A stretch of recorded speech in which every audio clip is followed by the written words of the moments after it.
Ginoong Lee, inubos ni Binibining Su ang buong kusina. Pasensya na. Ipinanganak akong may sobrang laking gana. Sa edad 3, kaya kong ubusin ng 5 timba. Sa edad 5, kaya kong kumain ng isang buong baka. Bigla akong nagutom kanina. Natakot ba kita, Ginoong Lee? Tama na, tigilan na natin ito. Kung hindi dahil sa kasunduan nating kasal at pagpilit sa akin ni nanay na magkaroon ng tagapagmana para mamanahan ko ang imperyo, ang isang tulad mo ay hindi umaabot sa aking pamantayan. Bago ang kasal bukas, tanggalin ang murang kuwintas. Nakita mo ang singsing ko? Akala mo mura lang ito.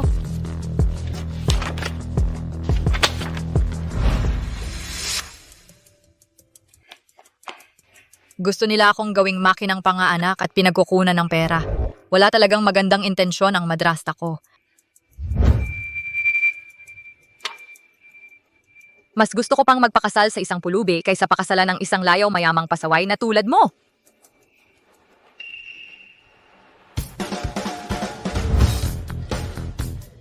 Hoy, batang pulubi! Gusto mo bang manira ng kasal? Kung magtagumpay tayo, bibigyan kita ng 500,000.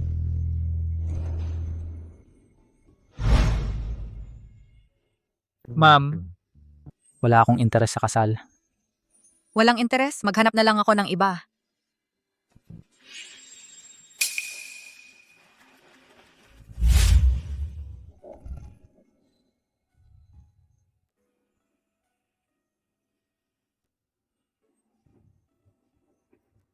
Ngunit ang planong manira ng kasal ay parang kawili-wili. Pinahahalagahan ng mga Lee ang kanilang reputasyon. Kung magpakita akong may asaway, hindi nila mapipilit ang isang may asawang babae. Sige, usapan na. Sa Hideout Hotel bukas. Huwag kang mahuli.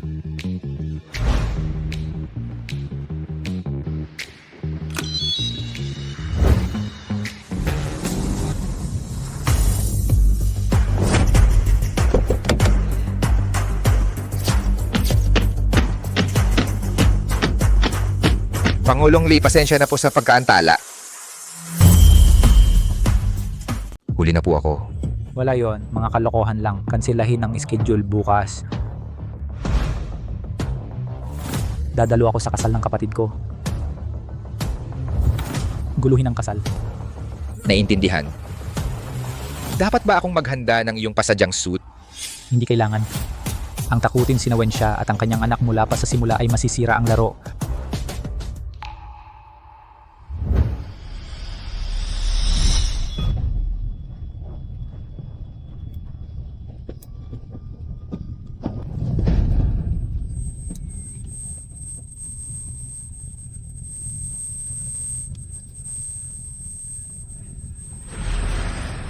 Magsiyasat ng maigi ang katotohanan sa likod ng apoy na iyon mga taon na ang nakalipas. Hanapin ang may-ari ng singsing na ito agad. Opo. Pupuntahan ko siya upang magpasalamat ng personal.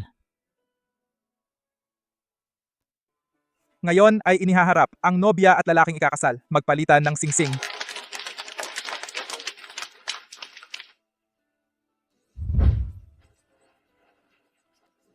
Ang lalaking iyon, hindi naman siguro niya kukunin ang pera ko at tatakas, di ba? Sabi ni nanay. Bago ka pumutok na parang baboy, gawin natin ang mga bagay ng mabilis. Mamaya,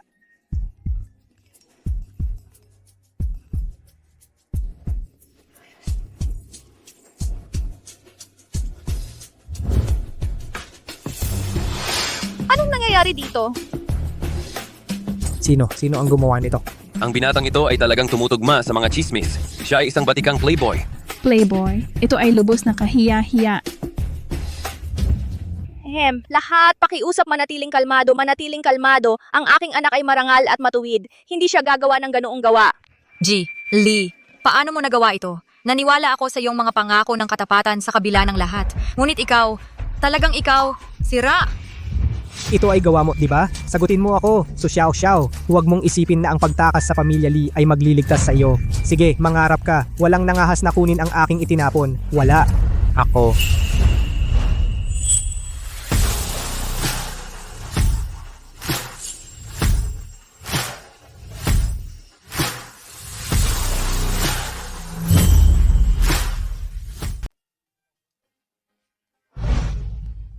Pasensya na at late ako, mahal.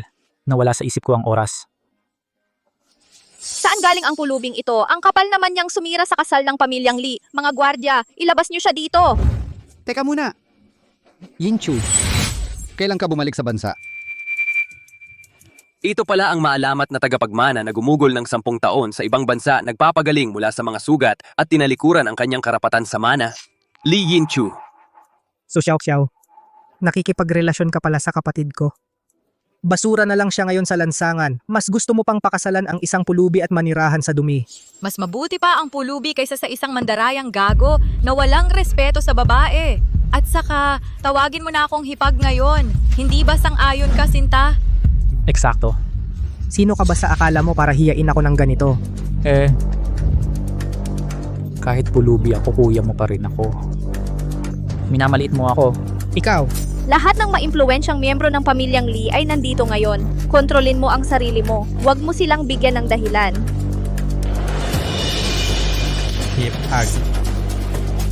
Mahal, umalis na tayo. Sige.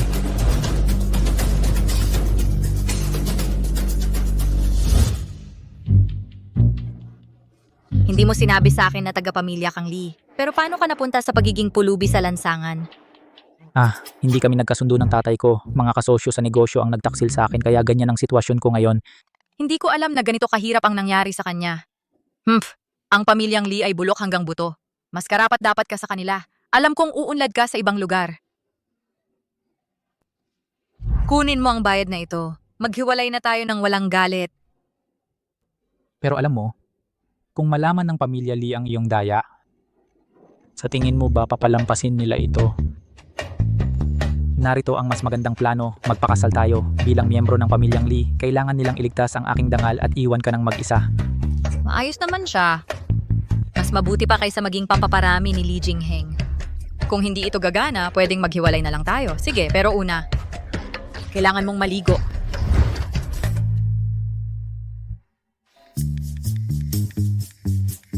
Hindi ka pa ba nakabihis?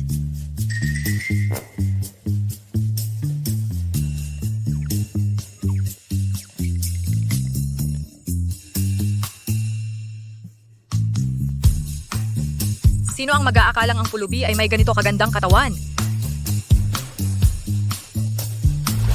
Tapos ka na bang tumitig?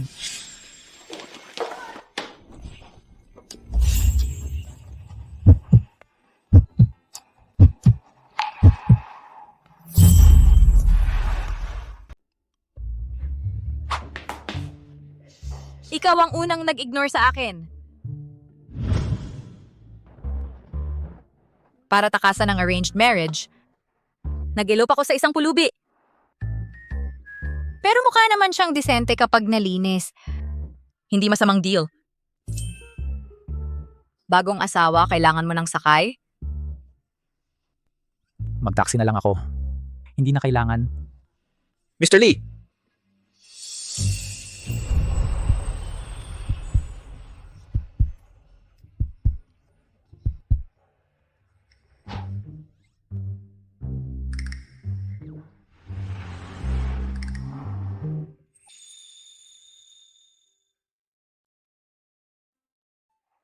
Nagsisisi ka ba dahil mahirap ako? Hindi tulad ng mga playboy na tulad ni Li Jingheng, mabait ka. Disente ka at mapag-alaga, naniniwala ako sa'yo.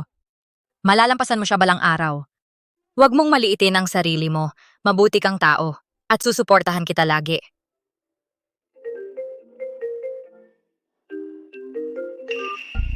Emergency sa pamilya, makikipag-ugnayan ako mamaya. Sige.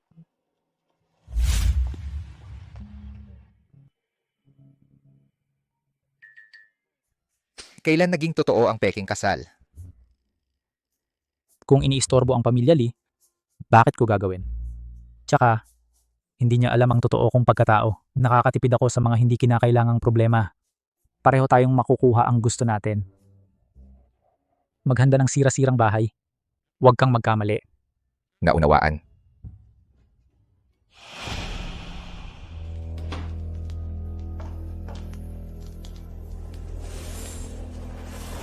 Walang utang na loob na babae. Sinira mo ang alyansa sa pamilya Lee. Ang galing na pagkakataon. Kung ganon kagaling, bakit hindi na lang si Lila nang pakasalan si Su Shanshan? Tama na. Nakahanap ako ng magbabuyo para sa'yo. Kukunin niya ang gamit na. Biyayang pangkasal na 500,000 binayad na. Mula ngayon, mag-ingat ka. Wala nang iskandalo. Munting asawa, sumunod ka ng tahimik. Ipakasal mo ako sa matandang ito? Malapad na balakang para manganak, tulad ng mga inahing baboy sa bukid ko. Maganda para sa maraming anak. Buwisit ka. Hintayin mo pag-uwi natin. Babayaran mo to.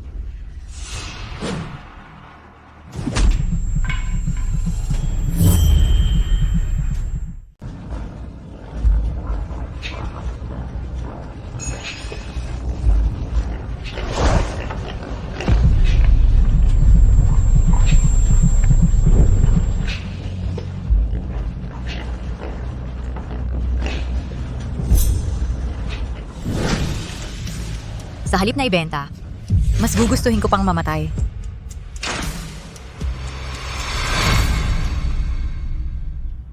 Ginoo, may mukhang tatalon sa unahan. Iyan ay, Madam.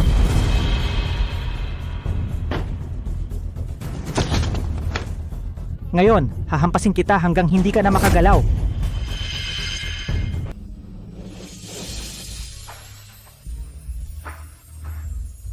Li Yinchu. Kaya sira ka pala. Nagbayad ako ng 500,000 para sa babaeng ito. Kung gusto mo siya, bayaran mo ako ng 500k.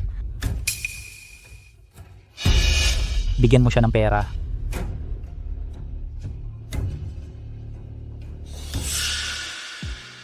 Dapat kang umalis. Huwag kang makisali dahil sa akin. Ikaw ay sapat na nahihirapan. Kaya pala nagplano siyang tumakas. Mukhang ang buhay niya dito ay miserable. Huwag kang mag-alala. Ako na ang bahala. Kunin mo ang pera at umalis ka na.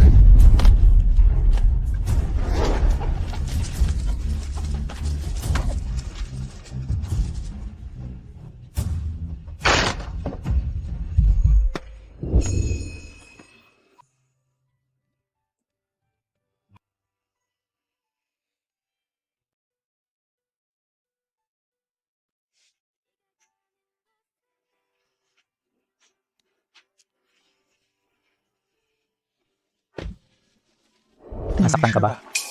Malala ba? Nagmamaneho ka ng Rolls Royce? Nagmamaneho ka ba ng Rolls Royce? Baka mahirap tayo pero hindi tayo umuutang. Mali ang pagkakaintindi mo. Ito ang kotse ng amo ko. Kakatanggap ko lang bilang katulong niya. Amo. Oo.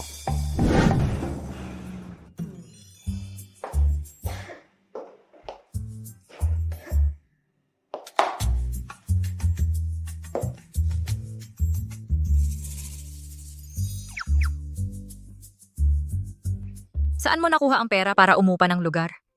Siyempre, para sa kasal kailangan namin ng lugar. Humingi ako sa amo ko ng advance sa sahod. Hindi malaki ang lugar na ito, pero sa perang meron ako ngayon, ito lang ang kaya ko bilhin. Kung hindi mo gusto,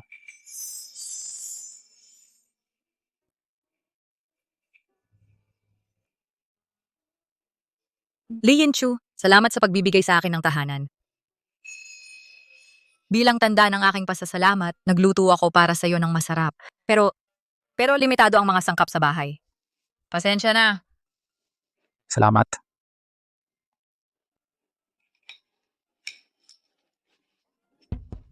Huwag mong kagatin ng mahabang pansit. Mahabang pansit.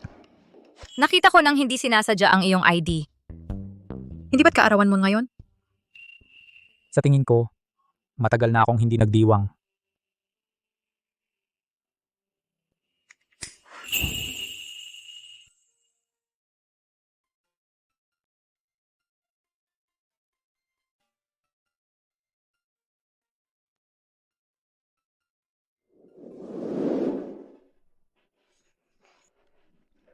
Simula ngayon, sasamahan kita sa bawat kaarawan mo. Gumawa ka ng wish, pumutok ang kandila. Pumutok. Ang makasama siya ay tila maganda.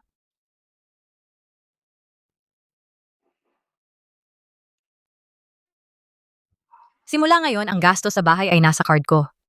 Ako na ang bahala kumita para sa pamilya at sa iyo. Ako ang CEO ng isang group sa High City na nagkakahalaga ng bilyones at ako'y inaalagaan ng isang babae. Paano mo ako susustentuhan? Ang Michelin 8-star restaurant ay magkakaroon ng paligsahan sa pagkain bukas. Ang unang premyo ay 50,000. Ang pagkain ng forte ko.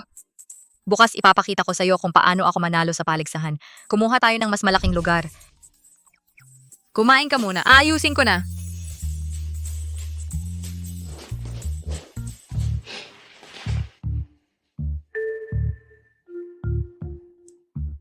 Dagdagan ng investment sa Michelin 8-star restaurant. Bukas sa paligsahan sa pagkain, taasan ng premyo sa 100 milyon.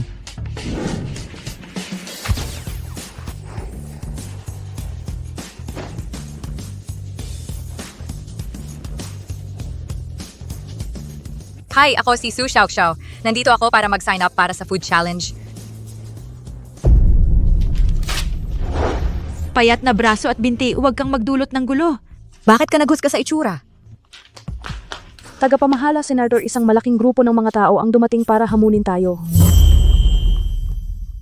Ano? Paano nangyari ito? Ang competition ngayon ay mahalaga. Ang CEO ng Dingxing Group ay dadalo rin. Hindi natin kayang mangyari ang anumang pagkakamali. Sumama ka sa akin sa venue.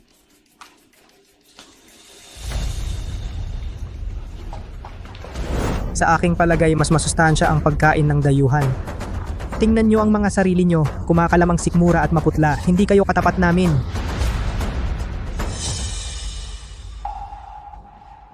Li Jingheng, inaasar mo ang lutuing Chino pero gusto mo pa rin perang Chino? Wala ka bang hiya? Hindi ba ito si Su Xiaoxiao? Kinasal sa pulubing si Lin Shu, naghihirap na magkasama, dumating para subukan ang swerte mo. Walang masama, pero kahit kumain ka pa ng marami. Kumpara kay Chongyang, basura ka. Ito si Chongyang, pinalaki sa Amerika. Siya ang kampeon ng eating contest, may 10 sunod-sunod na panalo.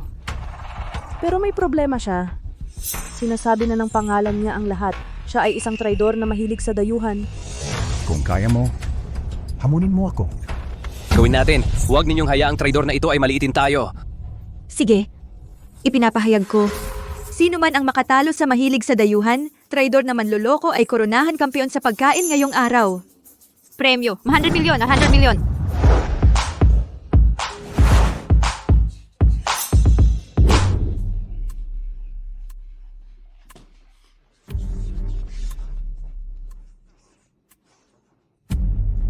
Walang teknik, hindi tatagal ng 5 minuto.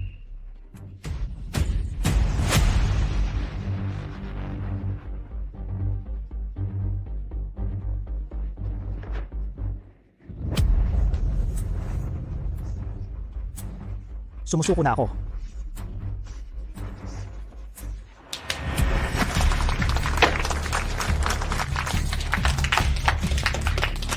Kayo lahat dito. Walang kwenta. Walang tunay na kalaban. Tama na, tumigil kayo sa pagtayo. Palabasin nyo ang CEO nyo para bigyan ako ng premyo. Seremonya ng pagbibigay ng premyo. Tagapamahala Shen, kung malaman ng iba na ang eating contest natin ay napanalunan ng isang sumisip-sip sa dayuhan, paano mananatili ang ating reputasyon? Sakuna! Sa ating lahat, wala ba ni isa na makakatalo sa kanya?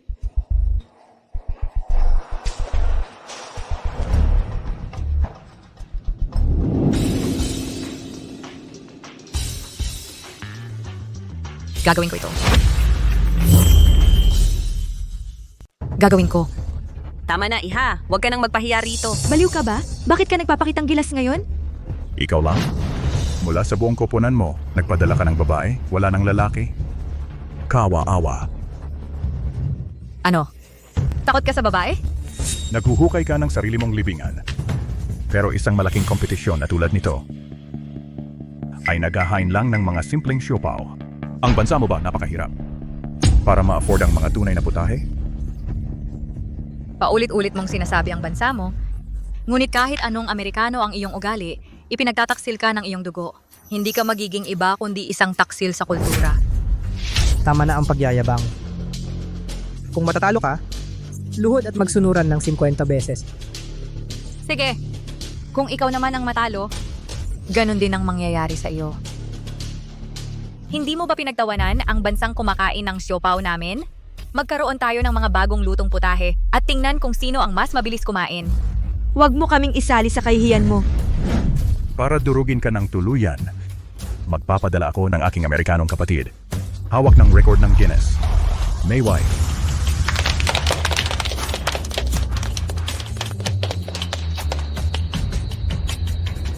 Si Mayway yan, kumakain siya ng 100 siopaw sa loob ng 10 minuto. Kung sasali siya, siguradong matatalo tayo. Subukan natin isang huling pagsubok. Sige, gawin mo ang sinasabi niya. Lutong bagong luto, ihain ng mainit. Ngayon, masasaksihan mo ang kahusayan? Una, Lu Cuisine ng 8 dakilang lutuing Chino, Jujuan Dachang, Sichuan Mapo Tofu, Cantonese Poached Chicken, Jiangsu Salted Duck. Mangyaring.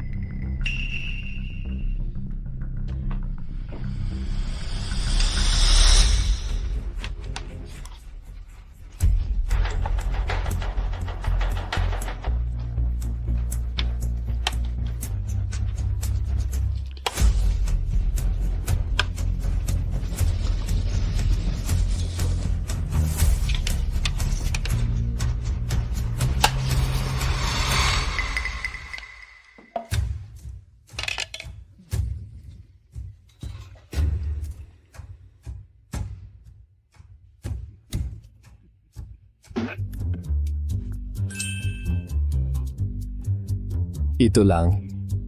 Ang meron kayo, walang lasa ng mga ulam. Kumakain ako ng steak at ng foie gras sa Amerika.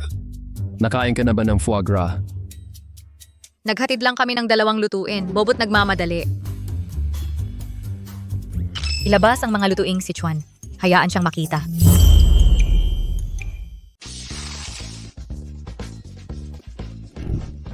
Ang ulam na ito. Gamit nito ang Shiju Chaochen Red Pepper ng Long City. Paalalahanan ko kayo ng maaga. Ang sili na ito ay kailangan lang isang kagat. Umiyak ka ng hindi mapigilan. Pwedeng dahan-dahan sa bibig mo dahil dati kang kumakain ng mga maanghang na may dagdag na kanin. Sa buong mundo, ang pinakamaanghang na devil pepper. Hindi ko yon pinapansin. Kinakain ko yon ayon sa gusto ko. Ang mga ito lang. Bagay, walang problema. Sandali lang. Ubus ko na ito. Hindi man lang namumula ang mukha ko.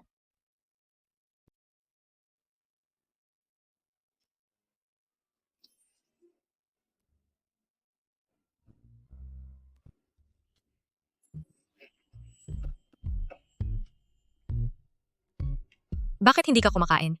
Baka napakaanghang? Para sa akin, ang sili na ito ay piraso ng cake.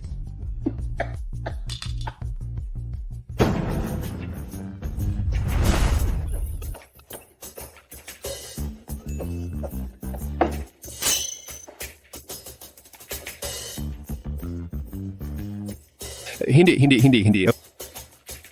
Hindi ko na kaya. Sumusuko na ako. Ang anghang.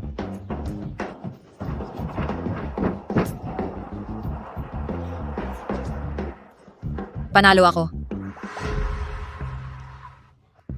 Manager Shen, narinig ko na kung sino ang mananalo sa food challenge. Ay magiging ating tagapagsalita.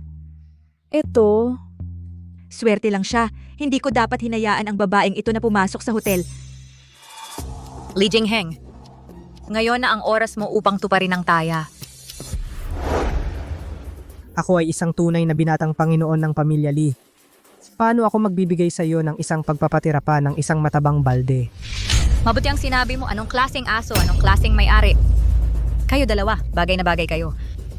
Kawalang hiya ka, kalimutan mo ang nagpakain sa'yo. Kalimutan mo na. Wala rin akong pakialam sa mga aso. So Xiao, huwag kang masyadong mayabang. Swerte ka ngayon. Tara na.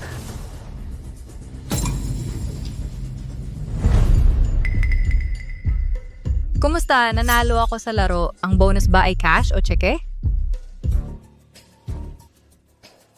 Batang babae, sino nagsabi sa iyo kung mananalo ka sa laro, makakakuha ka ng bonus? Nanalo ako. Gili. Balita mula sa eksena kanina. Nanalo si Miss Sue sa paligsahan, ngunit ang Maikilin 8-star restaurant tumanggi na ibigay ang bonus. Ihanda ang sasakyan, pumunta doon.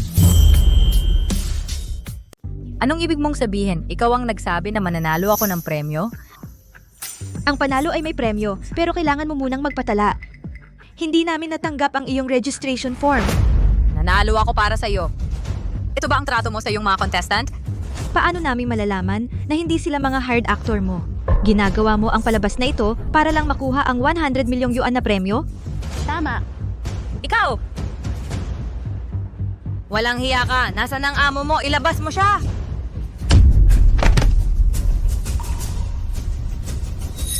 Nabalitaan ko na ang tumalo kay Chongyang ay babae. Nasaan siya? Ikaw ang may-ari ng Maikilin, di ba? Nanalo lang ako sa competition mo, pero siya ay bumabastos sa akin at tumatanggi ibigay ang premyo. Mr. Kao, ganito ang nangyari. Itong babaeng ito ay mapanlin lang. Sino ang makakapagpatunay na ang mga contestant ay hindi kakampi niya? Baka nagkasabwatan sila para manloko. Paano makakapanalo ang isang babae sa isang eating contest ng napakadali? Sabi ko na nga ba, paano ako matatalo sa isang maliit na babae? Akala ko totoo siya na nagmamalasakit sa amin. Nakakadiri ito. Ang mga taong tulad mo ay kahiya-hiya. Nakakagulat na may bata pa na ganito kapanlin lang. Pinapahiya mo ang buong hotel namin. Wala akong kinalaman sa kanila. Paano mo ako mainsulto ng ganito? Insultuhin ka, alam mo kung paano ka nanalo sa kompetisyong ito? Umupa ka muna ng mga artista para sirain ang event ng Maikilin, tapos ikaw ang magiging bida. Binibini? Bata ka pa, pero punong-puno ng tuso. Hindi ako. Paanong itatanggi mo? Ngayon ipaglalaban ko ang katarungan. Ang mga kasalanan mo ay ilalantad online. May tao ba? Hawakan siya.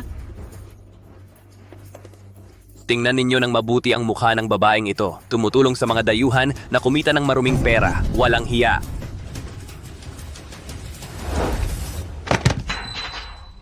Saktan siya. Saktan siya.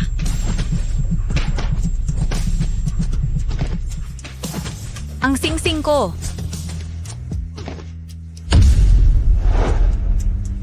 Tama na.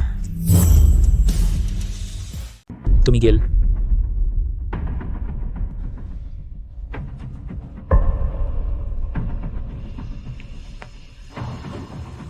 Ayos ka lang. Lahat ng nanakit sa kanya ay haharapin ng naaayon, i-blacklist sa buong industriya. Ipatapon mula sa Long City. Oo.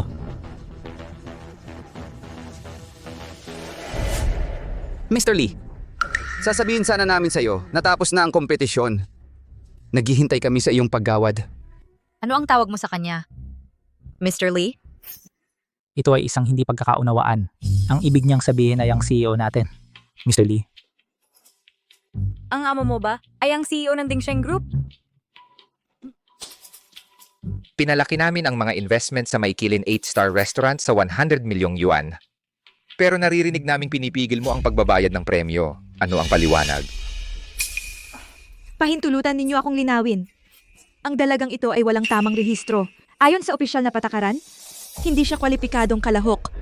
Pinunit mo ang aking registration form ng walang sapat na dahilan. Ganito ba ang inyong hotel na mamahala sa mga staff? Sige, Mr. Lee, may pagkakamali. Sumusunod lang kami sa karaniwang pamamaraan. Sino ang makakaisip na may ganitong gana?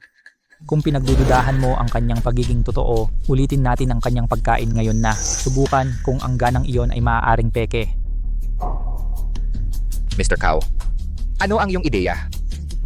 Ililipat namin ang pera sa account ng babaeng ito. Ngayon, Mr. Lee, maaari ba tayong mag-usap ng pribado? Bakit palagi kang tinatawag na Mr. Lee? Duling siya. Mr. Kao, kahit na napromote ako bilang assistant ni Mr. Lee, sa presensya ni Mr. Lee, hindi dapat siya humawak ng bawat detalye ng personal. Siyempre. Maaring mali ang pagkakaintindi ko. Tama na, dalhin ang proposal at sundan mo ako. Oo, agad. Aking sisiyasatin ang bagay na ito.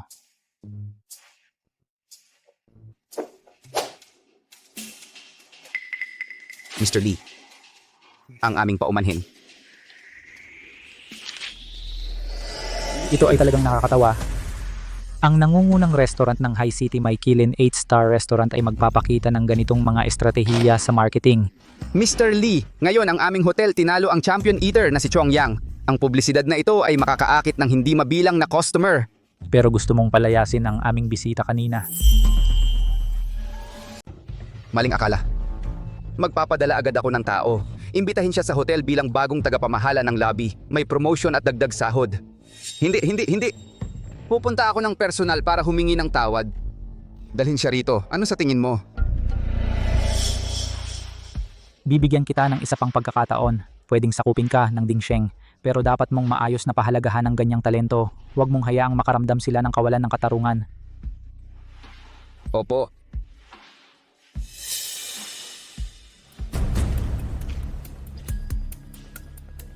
Kaawa-awang tanga. Muntik ko nang makalimutan na ikaw kanina ang pumunit ng application ko. Humingi ka ng tawad sa akin. Baliw ka ba? Humingi ng tawad sa iyo? Sino ang nakakaalam kung ilan mga kahinahinalang deal ang ginawa mo? Ikaw! Teka. Humingi ka lang ng tawad at tigilan mo na ang kalokohan. Walang tawad. Umalis ka!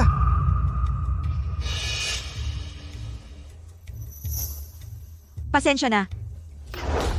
Lumuhod. Mas malakas. Hindi marinig. Lumuhod.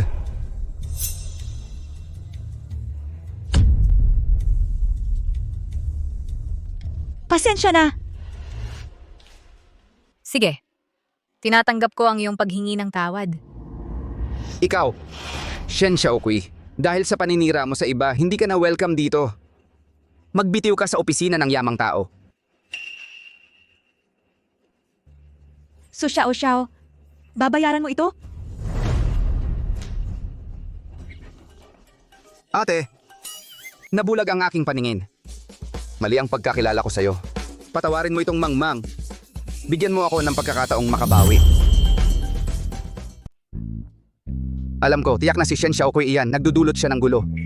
Kaya, simula ngayon, ikaw ang tagapagsalita ng Maykilin. Taos puso kitang hinirang bilang tagapamahala ng lobby at pinapunta ka upang kumatawan sa Maykilin sa huling laro ng Food Challenge. Mukhang maganda ba iyan? Kailangan ng kumpanya natin ang ganyang talento. Talaga? Oo. Sige.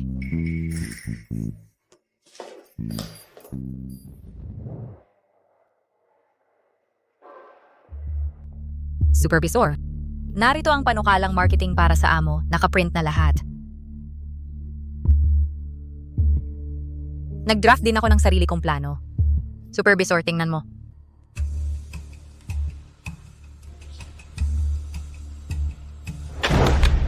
Baguhan ka pa lang, plano mo. Huwag mong isipin na kahit sino kayang gawin ang trabahong ito.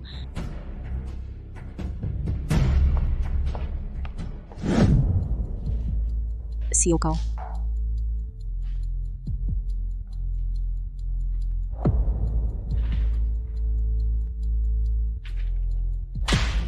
Anong basura ang planong ito? Mas masahol pa kaysa nung nakaraan. May iba ka bang plano? Wala, Siyokaw. Ito ang ideya ng operations team namin pagkatapos ng buong gabing trabaho. Walang silbi. Pinapahalagahan ni CEO Lee si Su Xiao. Maaring may espesyal siya? Xiao, ano ang iyong mga saloobin tungkol sa pakikipagtulungan sa Dingsheng? CEO Cao? Ito ang marketing plan na ginawa ko. Pakitignan mo.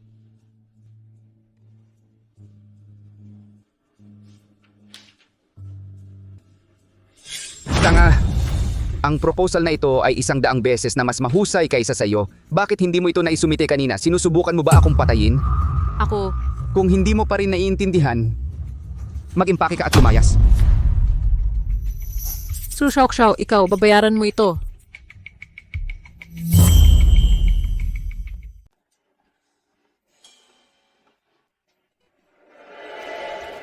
Ang planong pagsasanib na ito ay walang mga highlight. Hindi nito tinutugunan ang mga pangunahing issue ng kabilang partido.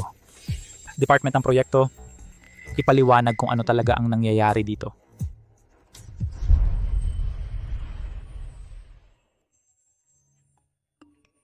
Tanga. Namamalikmata ba ako? Bakit nakangiti ang CEO ng Iceberg? At ang lambing ng tono niya? Sige, Tapos na ang pulong ngayong araw.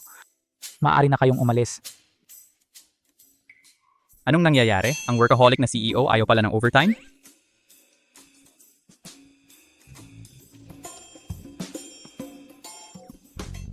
Tapos ka na sa trabaho. Pasensya na. Bago pa lang ako dito at marami pang dapat matutunan. Naiintindihan ko, sa malalaking korporasyon, kailangan mong magsumikap ng sobra. Uwi na tayo. Sige, Custom na helmet.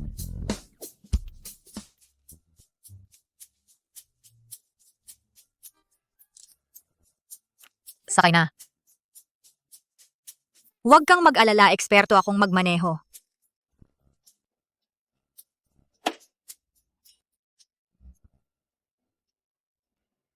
Kumapit ka ng mahigpit sa damit ko, baka mahulog ka. ayos lang. Kung gusto mo. Tara na! Kurutin mo ako, dali. Ano ba ang nasaksihan ko? Iyon ba ang CEO natin na dumaan ng mabilis sa electric bike?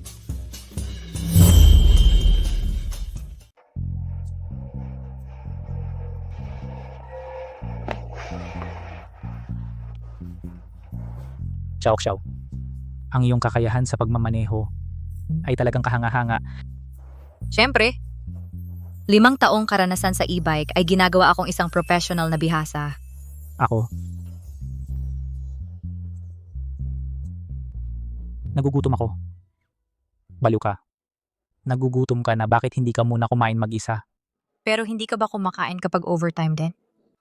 Gusto kitang hintayin. Salamat doon. Sumakay tayo. Sa restaurant na yon sa kabilang kalye. Pero mukhang sobrang sopistikado. Malamang mahal. Kumain na lang tayo sa bahay. Mabilis na akong magluto. Hapunan sa loob ng 4 minuto. Sandali, naalala ko. Mayroon akong mga kupon para sa mismong lugar na iyon na nagkakahalaga ng $1,000 malapit nang mag-expire. Kailangan nating gamitin ang mga ito ngayon. Ano pa ang hinihintay natin? Huwag sayangin ang mga libreng voucher. Bilis pasulong. Sugod.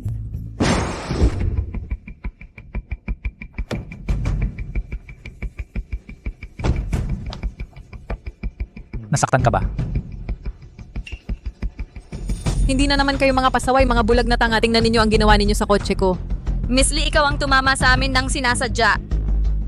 At saka, yung mga gasgas na ito ay luma mula nung mga buwan na ang nakalipas.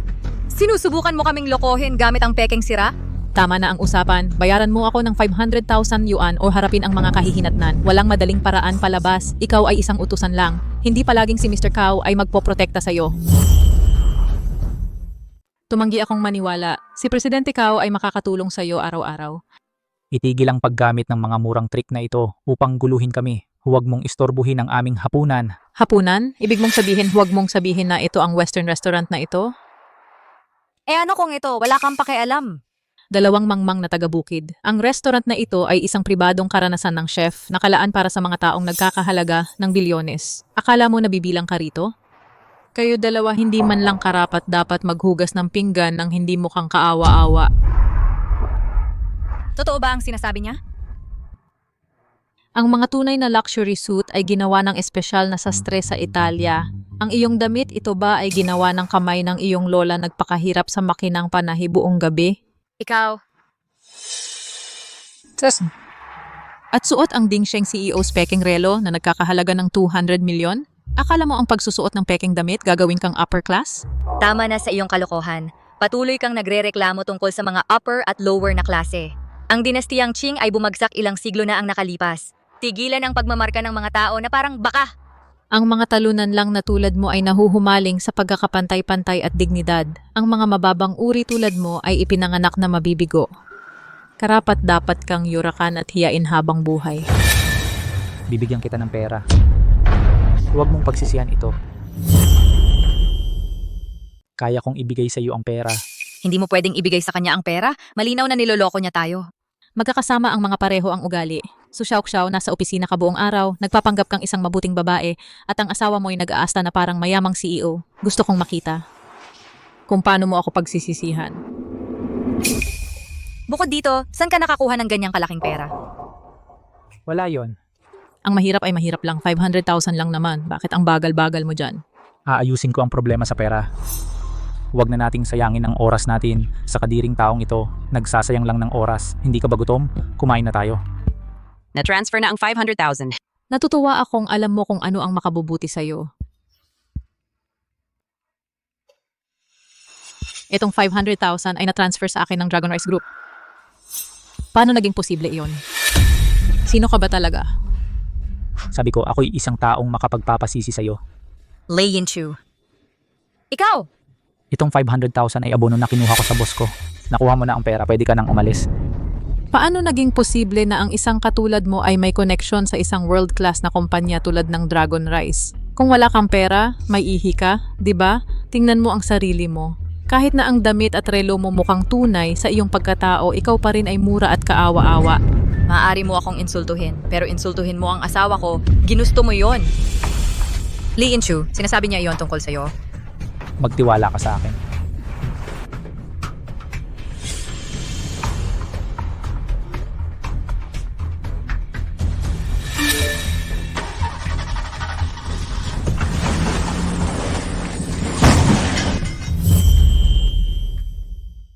Anong nangyayari, ha?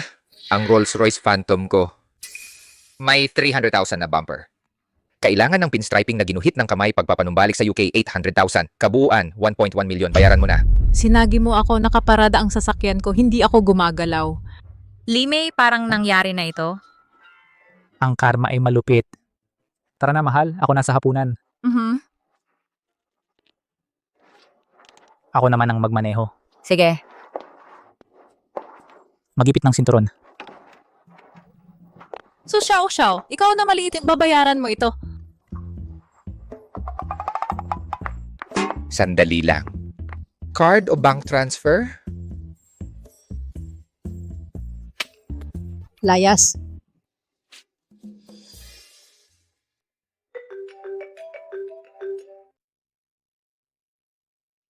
Ate May, gusto ni CEO Kao na ikaw makipagtulungan sa Ginoong Lee. Pagkatapos ng insidente sa food challenge, siya ay mula pa rin sa pamilya Lee. Magpakita ka ng respeto. Ginong, ibig mong sabihin ang bantog na palikero na si Jingheng. So, Xiao, wawasakin kita.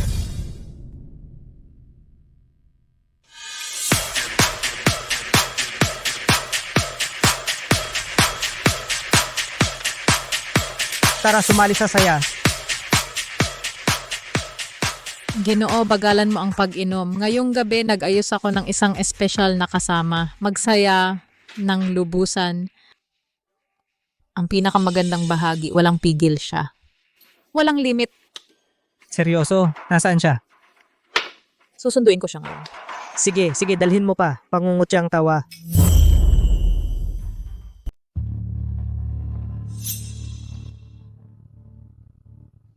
Lee May, ito ba ang paraan mo ng paglipat? Ginoong Lee, nandito na ang bisita natin.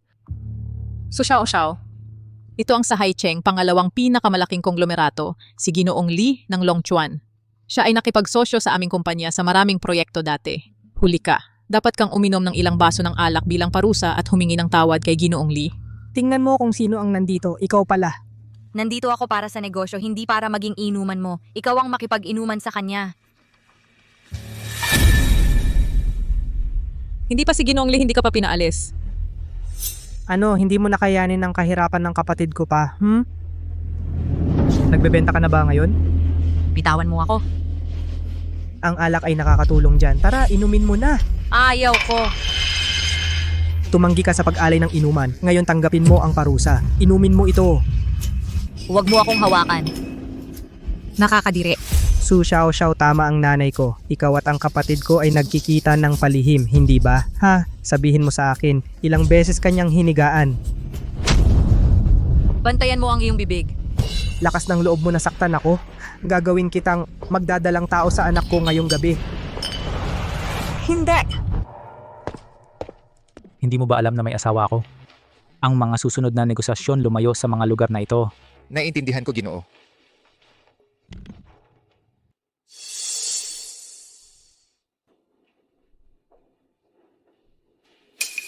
Umuwi na ba ang asawa ko? Lumabas siya muli ngayong gabi.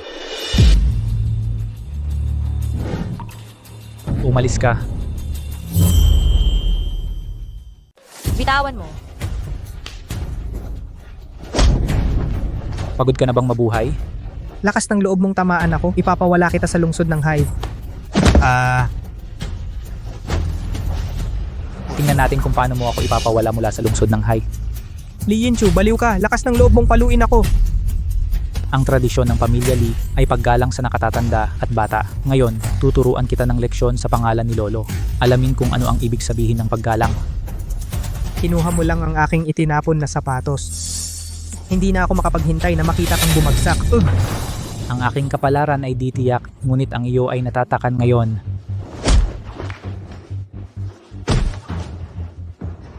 Magsalita ka. Aling kamay ang humawak sa kanya? Tahimik ha? Palam na sa dalawang kamay. Kaliwang kamay. Mula ngayon, kung hahawakan mo muli ang asawa ko, higit pa sa kamay ang mawawala sa iyo. Layas.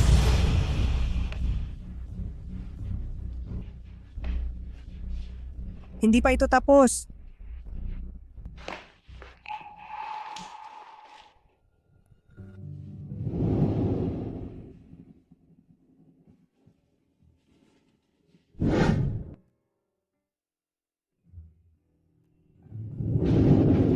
Anong nangyayari?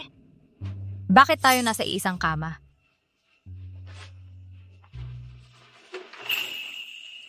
Gumising ka? Ba tayo? Nagsama sa kama? Ilang inom kagabi at nalasing tayo. Huwag mong hayaang mahuli kita na pumunta sa mga bar mag-isa. Mula ngayon, wala nang mag-isa na pag-inom. Dahil kasal na tayo, gawin nating totoo ang kasal na ito. Ako ang mananagot. Hindi ko kailangan ng isang tambay na katulad mong mag-provide.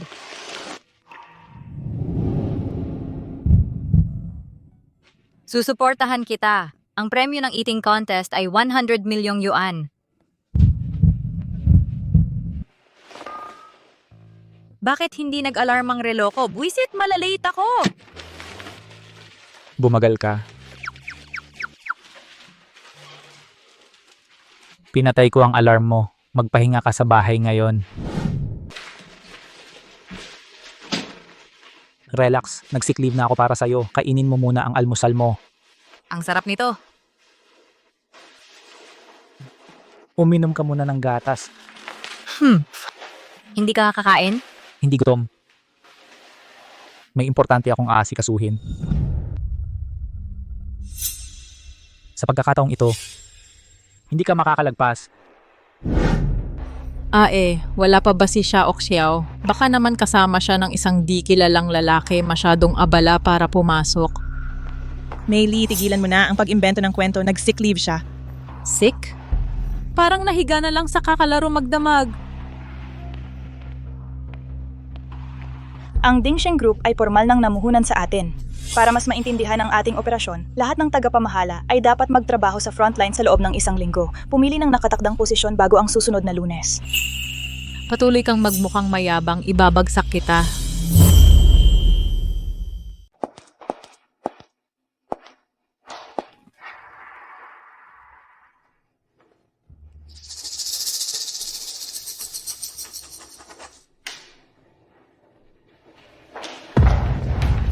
Bakit ka nandito? Teka lang, Ikaw ay assistant lang ni CEO Lee. Ito ang opisina ni CEO Kao. Lumabas ka? Ikaw ang dapat umalis. Buksan mo ang iyong mata at tingnan mo mismo. Ito si CEO Lee. Hindi ito totoo. Assistant lang siya ng CEO. Huwag mong hayaang lokohin kanya, bayok. Huwag kang mag-angkin ng koneksyon. CEO Lee, parusahan mo siya ayon sa gusto mo. Nakikiusap ako. Huwag mong ibaling sa iba. Binalaan na kita. Babayaran mo ang ginawa mo. Tandaan mo ang sasabihin ko. Hindi ito maaari. Si Su Xiao Xiao na yon. Paano siya nagkaroon ng ganong swerte?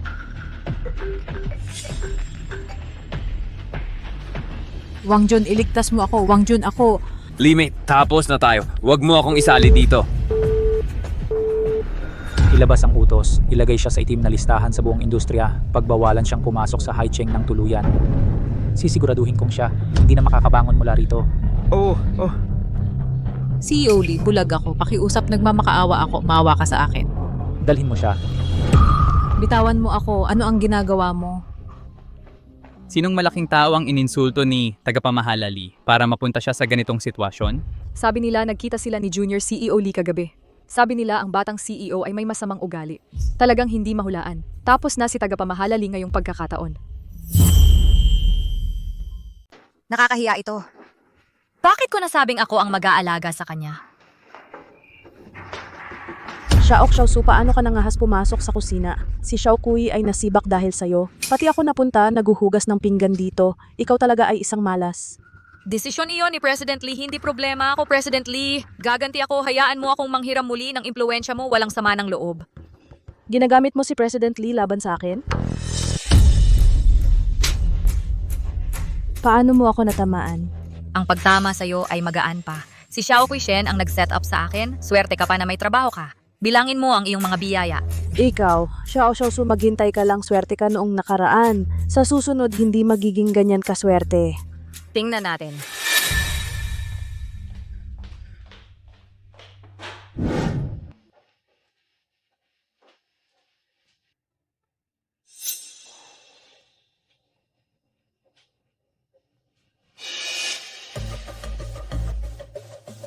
Ang pangit na restaurant pati palikuran may pila. Subukan ito. Ipis. Ay nako, may ipis. Ipis. Paano nangyari ito? Paano nakapasok ang ipis sa ulam? Pumunta kunin ang narito na ang tagapamahala. O mahal, nakakatakot, ipis. Tagapamahala Su, may customer na nagrereklamo tungkol sa ipis sa kanilang pagkain. Anong nangyayari?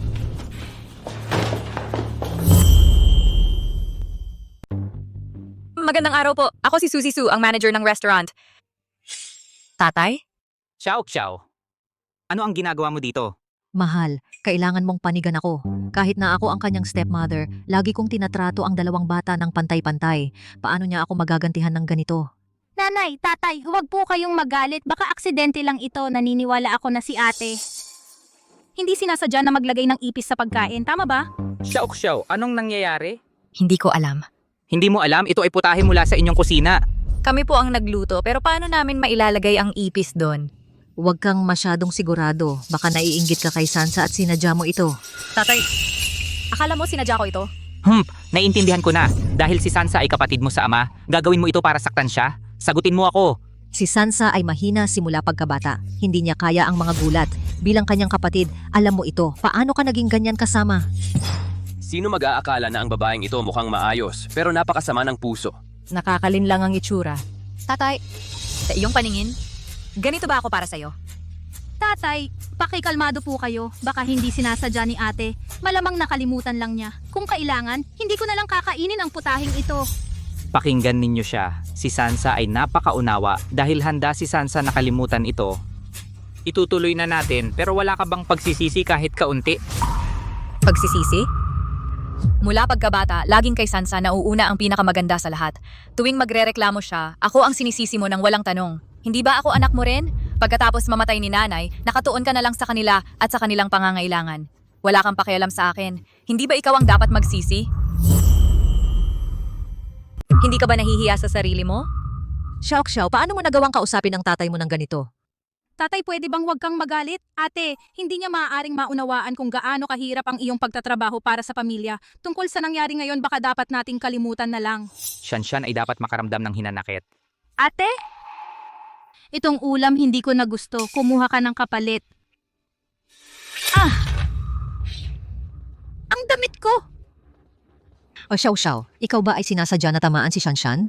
Hindi, ako. Ikaw na walang hiyang babae. Tatay, sinaktan mo ako? Tingnan mo ang gulo na ginawa mo. Ate, pinalampas ko na ito minsan. Bakit mo pa ako inaatake? Hindi ka karapat-dapat sa pamilya, Su. Sinabi ko sa'yo na hindi ako yon. Paano mo siya basta-basta pinaniwalaan? Nakita ko ng sarili kong mga mata, nagbuhos ka ng sarsa sa buong damit ni Shanshan. Itinatanggi mo pa rin? Ako ay empleyado ng Michelin. Bakit ko siya sasabotahe dahil sa galit, hindi siya karapat-dapat? Ate! Gawin mo sa akin ang gusto mo, ngunit paano mo nasiraan ako sa harap ni tatay?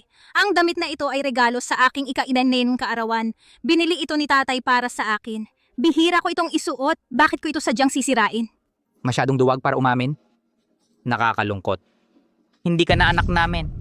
Sa aking palagay kayo ang mga hindi karapat-dapat dito. Paano kang kumilos pero ayaw mong managot? Binigo mo ako. Hindi ka karapat-dapat sa apelyidong Su. Sa tingin ko, ikaw ang hindi karapat-dapat sa kanya bilang pamilya.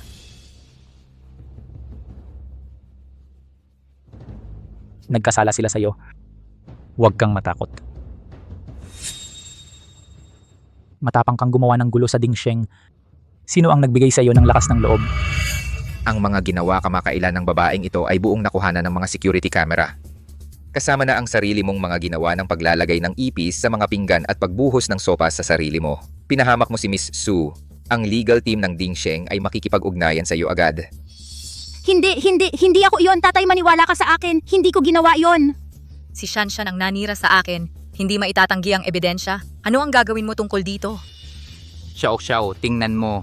Aakala ko ang kapatid mo ay walang intensyong manakit.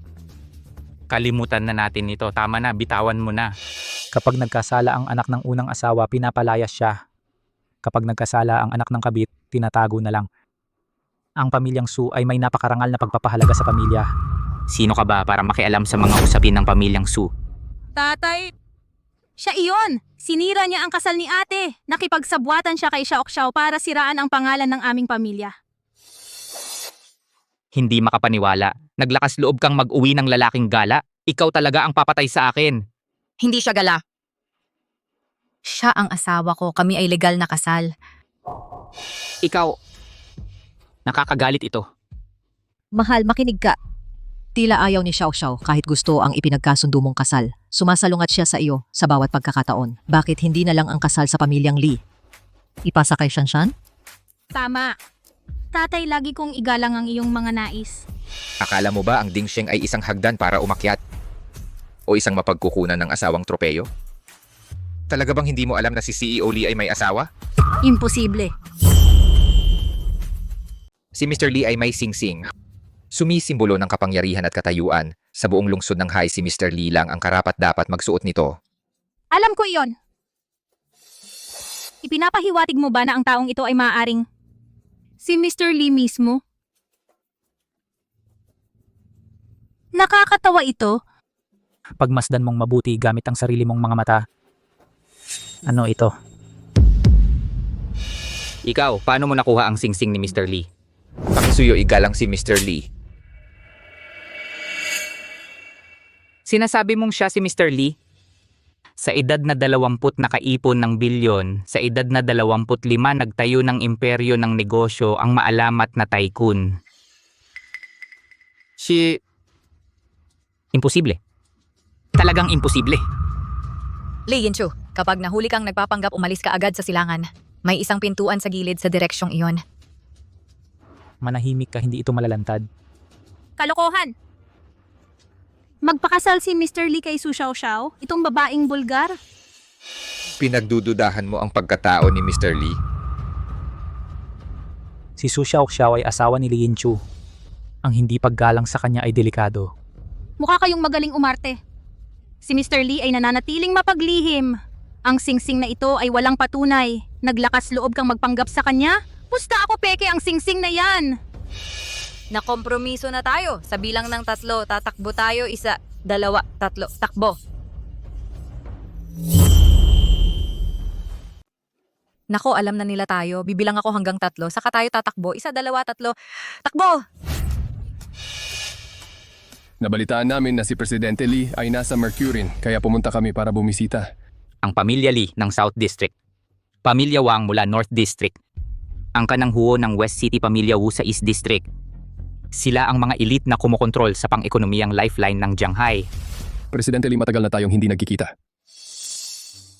Ikaw, sino ka ba talaga?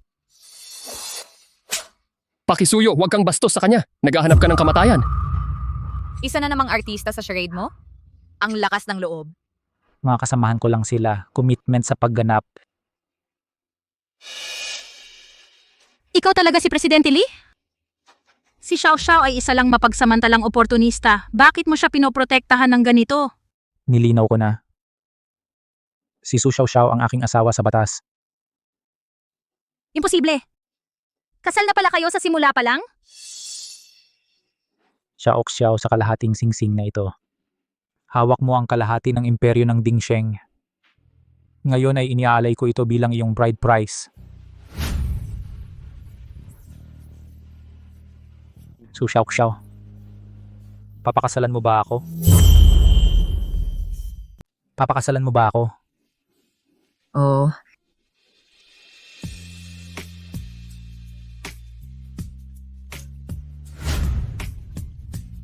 Ang ganda ng sing-sing na ito, talagang mahal ito. Ang kaligayahan mo lang ang mahalaga. Si Xiao Xiao ay napakabastos. Hindi siya karapat-dapat maging ginang Lee. Sa pagkakaalala ko, ang Dragon Rice ay may pabrika ng bulak sa Africa. Magtatrabaho ka ron sa paghahanda ng mga bulak. Seguridad, alisin sila. Huwag pakiusap, huwag! Mahal, dapat mong iligtas ang anak natin. Hindi kaya ni Susan ang paghihirap na ito. Ganitong hirap, pakiusap, iligtas mo siya. Iligtas mo siya. Ahem. Xiao, natuto na ang kapatid mo. Pakiusap, maawa ka, pakawalan mo na siya. Tatay, nakalimutan mo na ba? Itinakwil mo ako noon pa. Pero siya ay sarili mong kapatid. Kapatid? Nung naglagay siya ng ipis sa mga pinggan ko para isang kalan ako, naalala ba niya na magkapatid tayo noon? Lahat ng ito ay nararapat na parusa sa kanya. Xiao, ikaw walang inasutil na bata. Paanong nangahas kang pabayaan ng pamilya? Gagawin ko... Masamang babae, ipinakulong mo ako sa pagproseso ng bulak. Sana ikaw ang unang mamatay. Susan? Shan. Yinchu, ikaw? Bakit ka naging napakawalang ingat? Kaya ko protektahan ang sarili ko. Ayos lang ako. Sinabi ko sa'yo, basta kasama kita, hindi kita pababayaang masaktan. Dumudugo ka. Kunin ang doktor. Ginoo, ang iyong pagligtas na parang bayani ay sobrang astig. Sa tingin mo, naglakas loob kang mag-istorbo dito? Itatanda ko ang pang-iinsulto ng pamilya Su. Mula ngayon, bawal na kayo sa Dingsheng. Ihatid sila palabas. Oras na para umalis, pare. Xiao, Mr. Lee.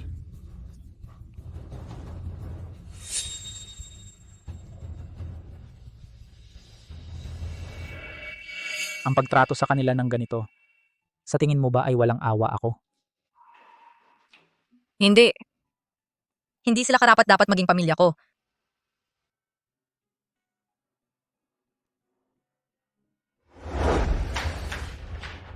Huwag mo akong hawakan. Ako ang tagapagmana ng pamilya Su. Naglakas loob ka bang paalisin ako? Nakakaawa. Ang mansyon na ito ay nararapat na pag-aari ng ina ni Madam Su. Kunin mo ang mga tauhan mo at umalis o harapin ang mga kahihinatnan. Hindi ka maglalakas loob. Hamunin ko ang sino mang humawak sa akin. Ikaw!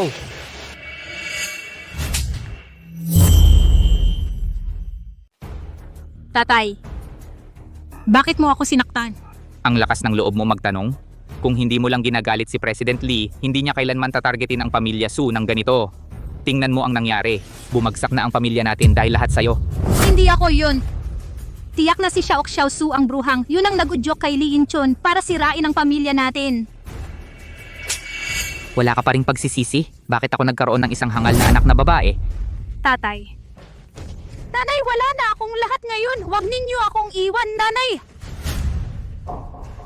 Pag-isipan mo ang iyong mga ginagawa. Xiao Su, mapanlin lang kang bruha. Hindi kita hahayaang makawala.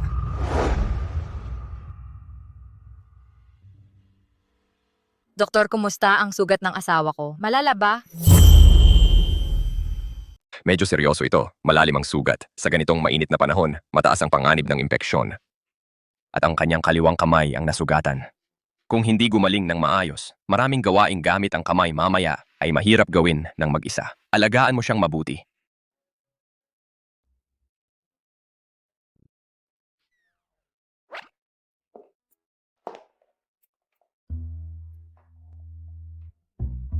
Hindi ka pa kumakain buong araw. Kumain ka muna kahit kaunti. Nasugatan ang braso ko. Hindi ako makakain. Pakainin mo ako.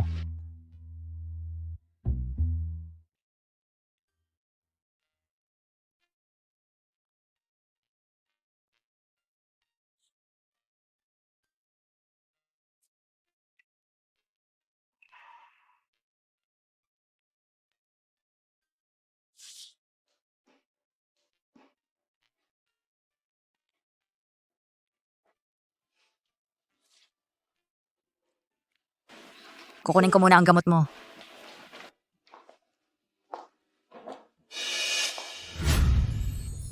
Anong problema? Huwag kang umalis.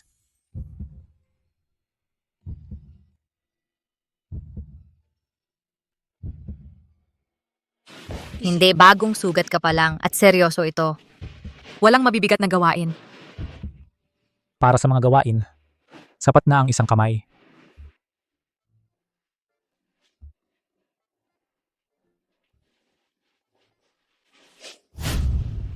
Hindi pa rin pwede. Kumain ka lang. Walang matinding galaw.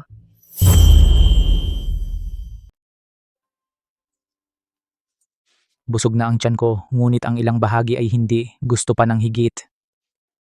Sa pagkakataong ito, bakit hindi ikaw ang manguna?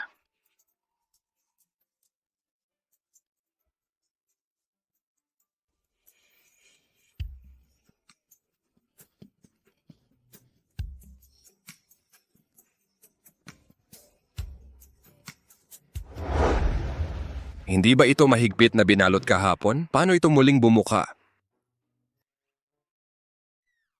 Mula ngayon, hindi siya dapat magbuhat ng mabibigat na bagay. Siguraduhin na hindi siya.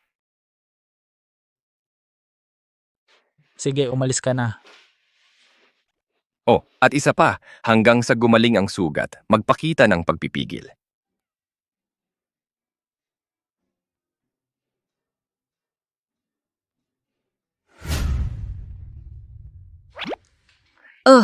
Sinabi ng doktor na magpakita ng pagpipigil. Hindi mo ako pwedeng hawakan. Kung gayon, yakap lang.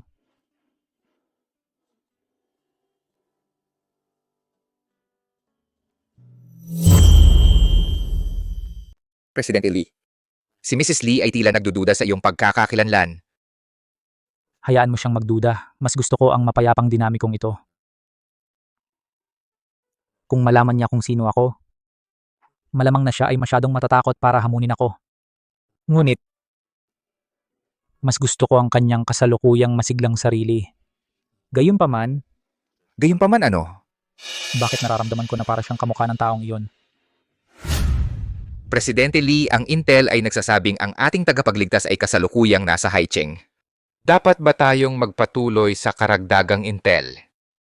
Ang benefactor ay may birthmark sa kaliwang pulso. Siya ay sumasali sa isang paligsahan sa pagkain. Dapat ba nating bigyang prioridad ang pagsusuri sa mga kalahok na ito? Mabuti. Hahanapin natin siya bago matapos ang paligsahan.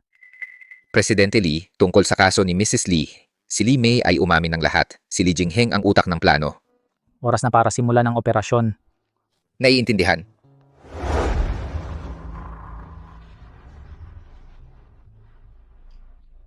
Presidente Lee, isang kasiyahan.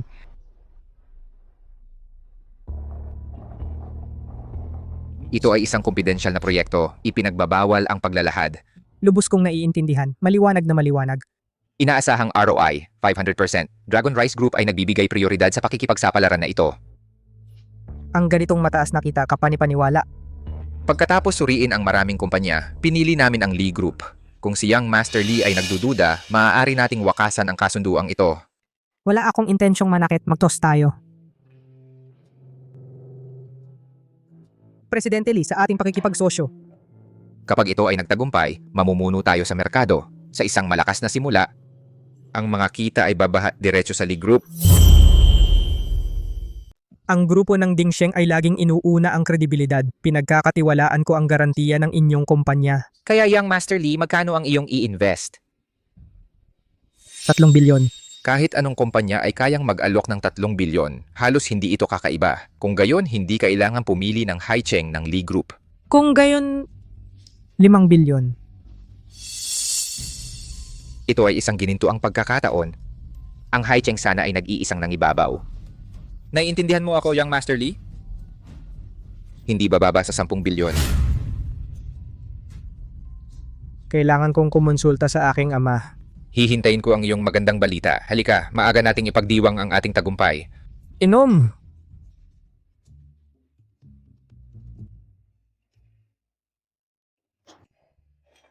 Ito, Director Lee.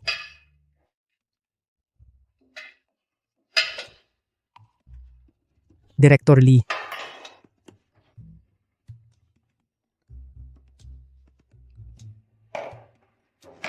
Director Lee. Patuloy na uminom.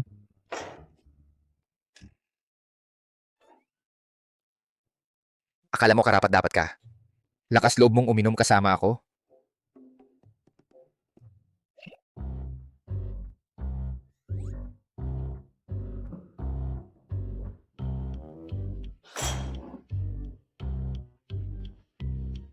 Susyaw-syaw.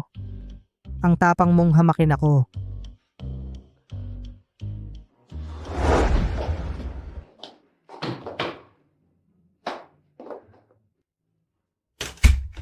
Li Jingheng, bakit ka nandito? Xiao, namuhunan ako sa isang malaking proyekto. Malapit na itong kumita. Ayaw mo magkaroon ng anak, tama ba? Kapag nagtagumpay ako, ikaw ang magiging kabit ko. Ikaw ang magdadala ng aking mga anak. Nagkakalat ka ng kalokohan, lumabas ka na. Xiao, ano ang magaling sa aking kapatid? Walang kayamanan, walang kapangyarihan. Magandang mukha lang. Li Jingheng, gumising ka na! Ako na ang hipag mo ngayon, bitawan mo! Kung gayon, hiwalayan mo si Li Yinchu. Magsama tayong muli. Lasing ka! Umuwi ka na! Huwag kang pumunta dito na nagpapakalasing. Bitawan mo ako! Hindi kita bibitawan. Wala akong masyadong galit sa mga walang kwenta. Anong magaling kay Li Yinchu? Kaya ka ba niyang paligayahin, ha? Kung patuloy mo akong hawakan, hindi ako magpipigil! Sige, sumigaw ka, lalong nasasabik ako kapag mas malakas ang sigaw mo. Li Jingheng, Yinchu, bakit ka lumabas? narinig ko ang kaguluhan sa labas mula sa loob. Kapatid ko pala. Okay lang. Pumasok ka na at magpahinga. Kakausapin ko siya. Malapit na akong maging pinakamayaman sa Haicheng. Hindi ako makikipag-usap sa mga dukha. Lasing siya, mag-ingat ka. Okay lang, pumasok ka na. Uy, dukha, anong gusto mong sabihin? Ikaw ay walang kwenta at walang silbi. Suntukin mo ako? Karapat-dapat ka naman. Itong suntok ay para kay Xiao Xiao. Paano mo siya napibuli? Ito naman ay para sa ating ama. Ang siglugulang na pamana ng pamilya Lee ay sinira ng dalawa. At ito ay para sa akin. Paano ka nanghas na magpahiwatig sa asawa ng iyong kapatid? Karapat-dapat ka nito. Tawagan ng property management, may basura dito na dapat nasa basurahan.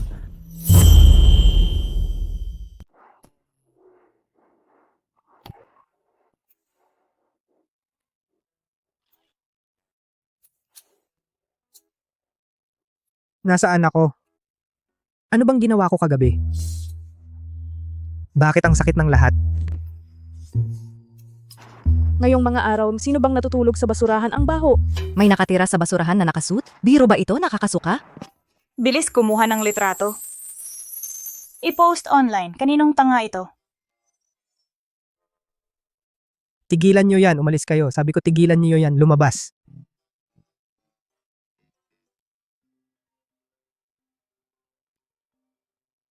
Mr. Lee, mag-i-invest ka ba o hindi? Kung hindi ka mag-commit, hayaan mo nang kunin ng iba ang deal.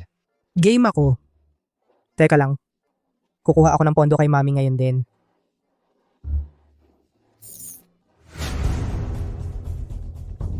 Ihanda ang kontrata. Ibaba si Jingheng Lee. Naiintindihan.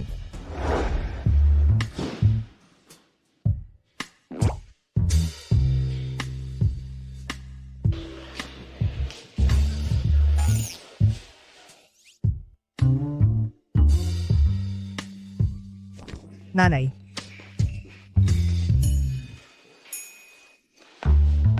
Anong pabango ito? Amoy bulok na gulay. Nanay, kalimutan mo na yan. Nakakita ako ng bagong proyekto, 500% return sa investment. Naku naman. Nawala na ba ang bait mo? Anong proyekto ang magbibigay ng 500%? Bagong venture ito ng Dingsheng. Dragon Rice Group ha? Sila ang leader ng industriya sa Haicheng. Matagal ko nang hinahabol ang CEO nila. Kung mag-invest tayo ngayon, garantisado ang partnership. Di mag-invest ka na. Kailangan namin ng mas maraming pondo, hindi bababa sa 10 bilyon. Psh, maliit na halaga lang yan. Ilipat mo lang galing sa mga account ng Lee Corp. Nagawa na natin ito dati. Huwag mong sabihin sa tatay mo. Ma, hindi ka nasisiyahan. Pero magaling ka dito. Tumawa.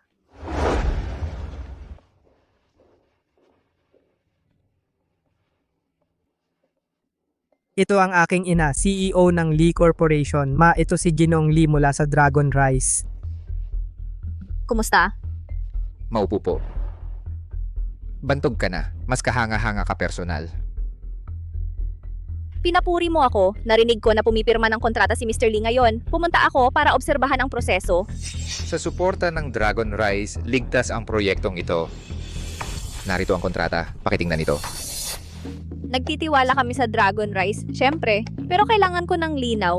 Kailan ba talaga namin makikita ang balik? Ginagarantiya ko ang balik sa loob ng 6 na buwan. Ginoong Lee, kung maghahatid ka ng resulta, ang kapatid mong lalaki ay walang pagkakataon laban sa iyo. Sa totoo lang, Ginoong Lee, ang aking kapatid ay naging pabigat. Si tatay ay patuloy na nananakot na hatiin ang mana sa kanya. Pagkatapos magtagumpay ng proyektong ito, ipapadala ko siya sa ibang bansa. Walang awa si Young Master Lee, tunay na isang lalaking nakatadhana sa kadakilaan. Ay naku, pirmahan mo na ang kontrata ngayon. Ahahaha, kahanga-hanga.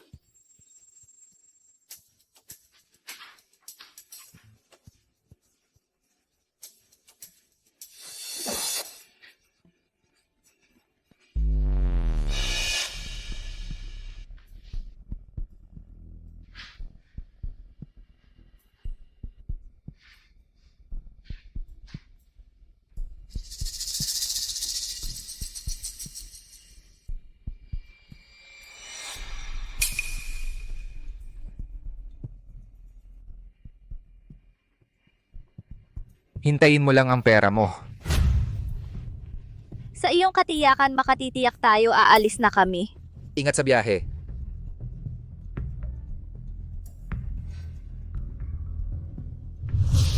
Nagtagumpay po ang plano.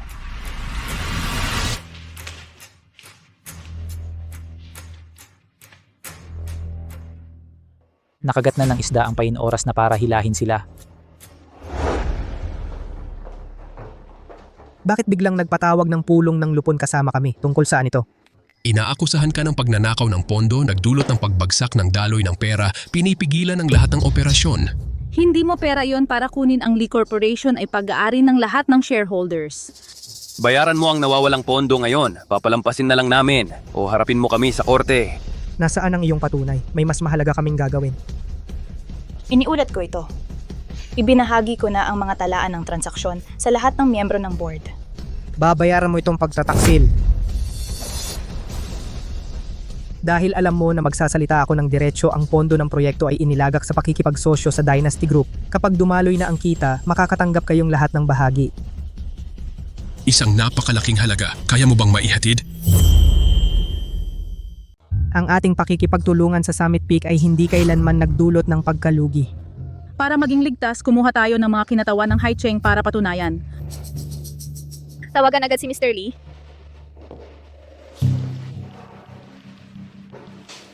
Pasensya na, ang numerong iyong dinial ay naka-off.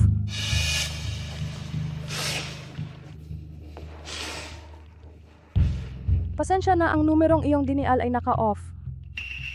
Nanay, si Mr. Lee ay hindi sumasagot. Walang sagot ay may mali. Kung mawalan tayo ng 10 bilyon ng Lee Corporation ay tapos na! Ang koponan ng Summit Peak ay darating na, maghintay lang ng kaunti pa. Ikaw na traidor na nanloloko, papatayin kita ngayon. Mr. Lee, narito ka na sa wakas. Mr. Lee, ikaw, bakit kasama mo si Inchul Lee? Nagtatrabaho kayo ng magkasama. Ang assistant ay nagtatrabaho para sa akin. Kung hindi dahil sa iyong kasakiman, hindi ka sana nahulog sa aking bitag. Sinadya mo ako. Buwiset. Jingheng Lee, bayaran mo kami. Sisirahin mo ang Lee Corporation. Ininis mo si Yin Chul Lee, ang pagtatalo ng magkapatid na ito ay humihila sa amin pababa. Kung ako ang maging kontrol sa Lee Corporation, ang kontrata ay magiging walang bisa. Ang 10 bilyon ng Lee Corporation ay mananatiling hindi nagalaw at ganap na ibinalik. Yinchul Lee, totoo ba ito? Natural. Ikaw ang nagplano nito, niloloko mo kami sa lahat ng oras. Hindi ako nagsisinungaling sa iyo. Mabubuhay pa ba ako ngayon kung hindi mo ako sinasabotahe? Kung hindi ako nagpanggap na baliw para makaligtas sa mga plano mo? Matagal na sana akong nawalan ng lahat pati na ang buhay ko. Kung ganon, Yinchun, bakit hindi mo na lang kunin ang pwesto mo ngayon?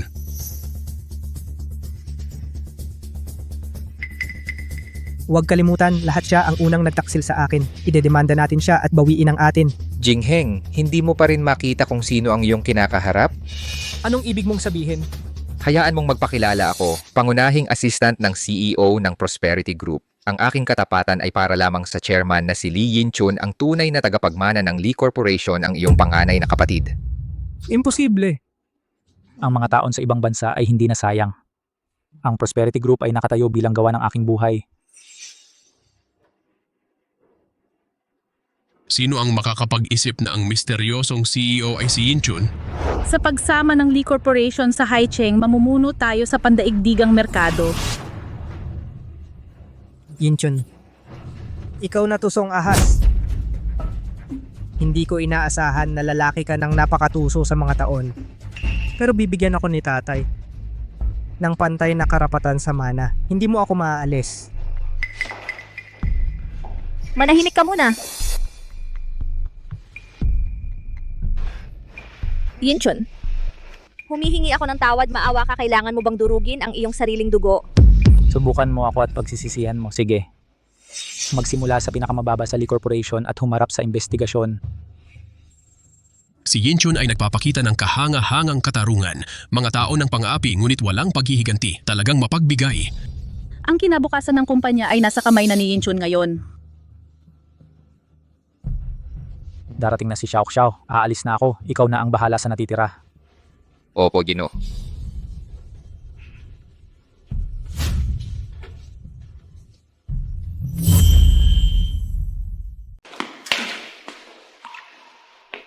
Lee Yinchu, hindi ko alam na may ganito kang side.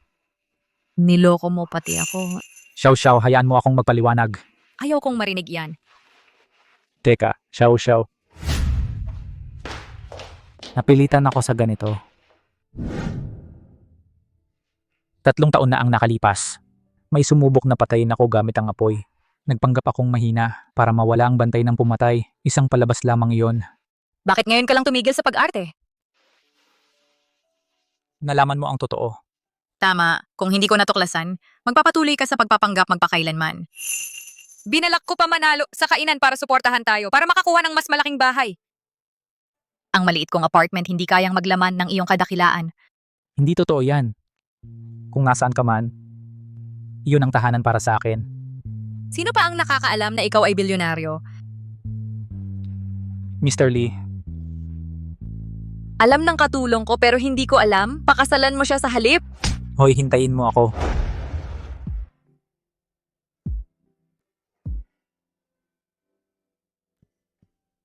Narito ba si Miss Su Xiao Xiao? Ano bang problema sa akin? Ano bang problema sa akin?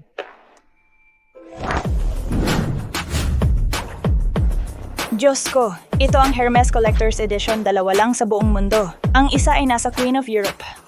Nakita ko ang kwintas na yan sa balita, buong 10-carat gawa mula sa African Raw Diamonds na auction sa halagang $20 billion. Dagdag pa ang Ferrari supercar. Sa buong industriya ng hospitality malamang, iisa lang sa buong mundo. Miss Su, lahat ng ito ay custom order ng asawa mo bilang regalong pambawi sa iyo. Ang swerte ni Miss Kosu mahal na mahal siya ng asawa niya. Ayoko sa kanila, ibalik lahat sa bumili. Hindi ka panipaniwala. May namamatay sa uhaw, may nalulunod sa sobra, pakiusap, ibigay mo sa akin. Ma'am, huwag mong gawing mahirap para sa amin na mga empleyado, pakiusap, pirmahan mo dito. Sige.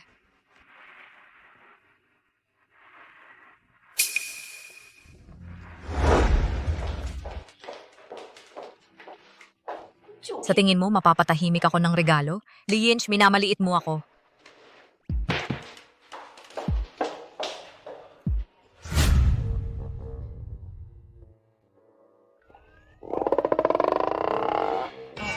Nagpuyat ako sa pagtulong si CEO Lee ang personal na pumili ng bawat isa. Paano mo ito tatapon? Maaari akong magtrabaho ng ilang buhay at hindi pa rin kayang bilhin ang isa kung hindi mo tatanggapin. Ako na. Tagal na, CEO Lee. Ginoong Lee, matagal na tayong hindi nagkita. Ginang Lee, ako lang naman ay isang katulong na walang pera at impluensya. Pakiusap, huwag mo akong sisantihin. Paano ko magagawa iyon? Ako ang tagalabas dito. Ikaw ang tunay niyang pamilya. Hindi. Wala akong espesyal. Ginang Lee, sa totoo lang, ano ang ikinagagalit mo? Ako ang asawa niya. Siyempre gusto ko na maging ganap na tapat tayo at magtiwala sa isa't isa. Gustong protektahan ka ni Ginoong Lee upang hindi ka masaktan. Binigyan mo siya ng tahanan. Inilalayo niya ang madilim na negosyo sa inyong kasal. Siya, talaga bang seryoso siya? Si Ginoong Lee ay walang awa sa negosyo. Walang nangahas lumapit sa kanya. Simula noong dumating ka, siya ay naging mahinahon. Ginang Lee, hindi mo dapat pagdudahan pa ang pagmamahal ni Ginoong Lee para sa iyo.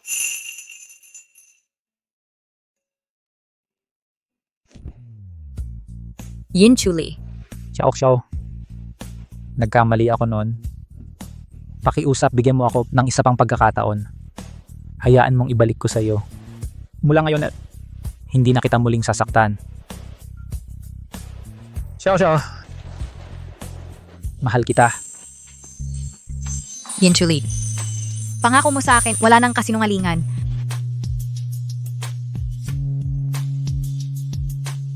Sumusumpa ako. Ginoong Lee, tungkol sa Food Challenge Finals ngayong gabi. Malinaw naman. Ang asawa ko ay sumasali. Pupunta ako.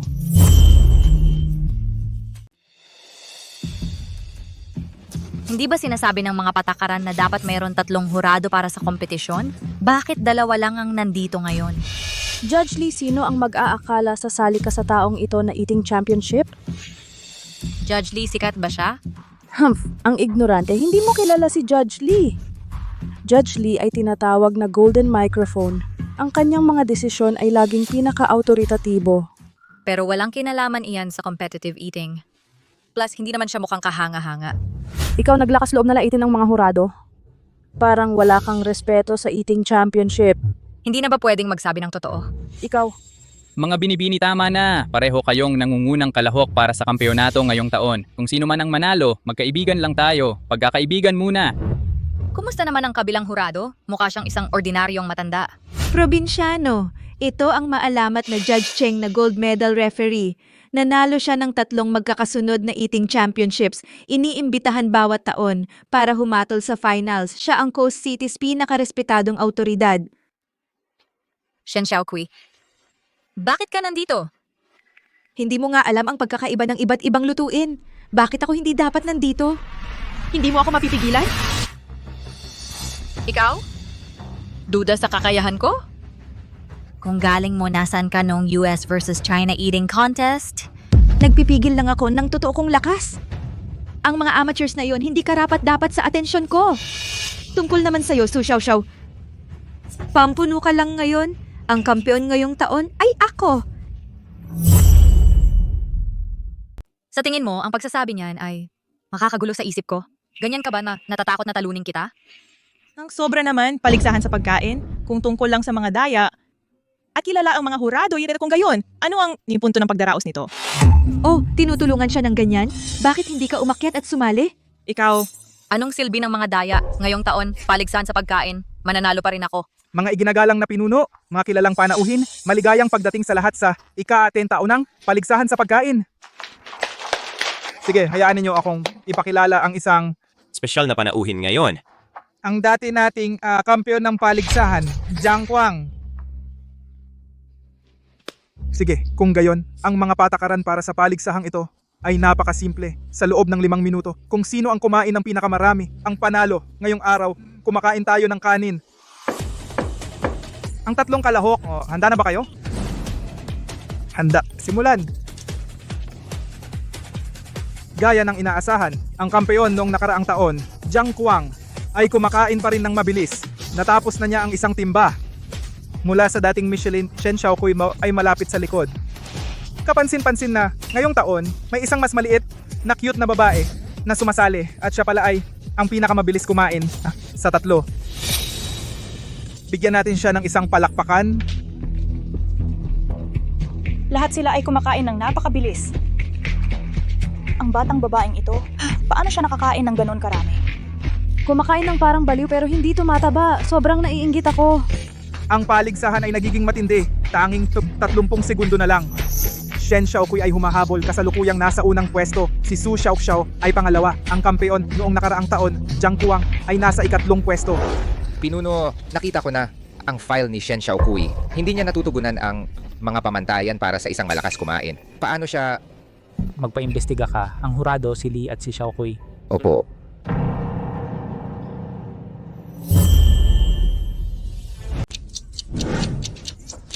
Tapos na ang oras. Ang tindig ni Shen Xiaokui ay hindi mukhang kumakain. Paano siya natapos ng ganun kabilis?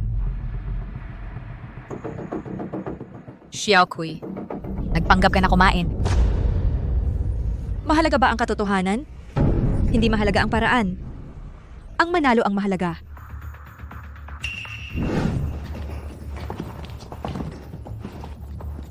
Saklolo, iligtas mo ako, tulungan mo ako, tulong. Iligtas mo ako.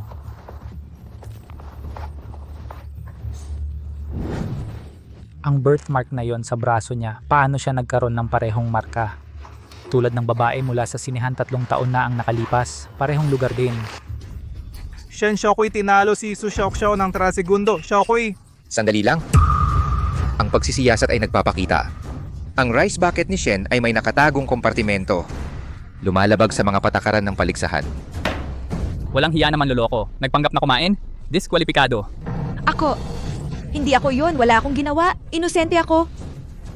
Ipinapakita ng ebidensya. Si Judge Lee ay tumanggap ng suhol mula kay Shen Xiaokui. Sumama ka sa amin para sa katanungan. Wala akong kinuhang pera. Sinasabi ko ang totoo. Hindi, teka. Mr. Lee, nagkamali ako. Hindi ko na uulitin. Pakiusap. Bigyan mo ako ng isa pang pagkakataon. Pakiusap, Mr. Lee. Su Xiaoxiao, ikaw na mapanlinlang na bruha. Kukulamin kita kahit sa kamatayan. Nya, hindi marinig, baliktad ang sumpa. Binabati kita mahusay na kumakain na Su. Nanalo ka ng 3 segundo. Tinatanggap ko ang pagkatalo ng buong puso. Ang mga bundok ay nananatili umaagos ang mga ilog. Xiao Xiao Su, magkikita pa tayo. Ang galing ng finale, ang aming ika-18 taon ng camping kumakain ay opisyal nang natapos. Ang kampeon ay si Xiao Xiao Su Grand Prize na 100 milyong yuan.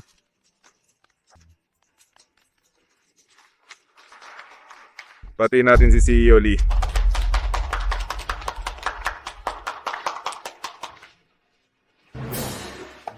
Natulog ka sa akin. Dapat kang managot mula ngayon. Lumayo ka sa ibang lalaki. Galit ka pa? Nagagalit ka pa dahil sa aking mga naiulat na merito. Patawarin mo ako. Depende sa iyong pag-uugali. Naiintindihan. Mahal mo lang ngayon. Magiging maayos ang ugali ko. Sandali. Ang peklat sa iyong braso. Halik! Halik! Naghalikan sila?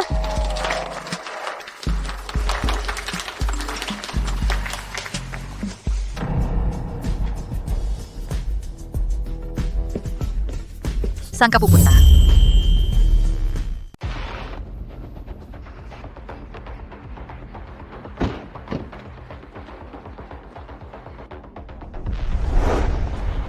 Susan, anong ginagawa mo dito?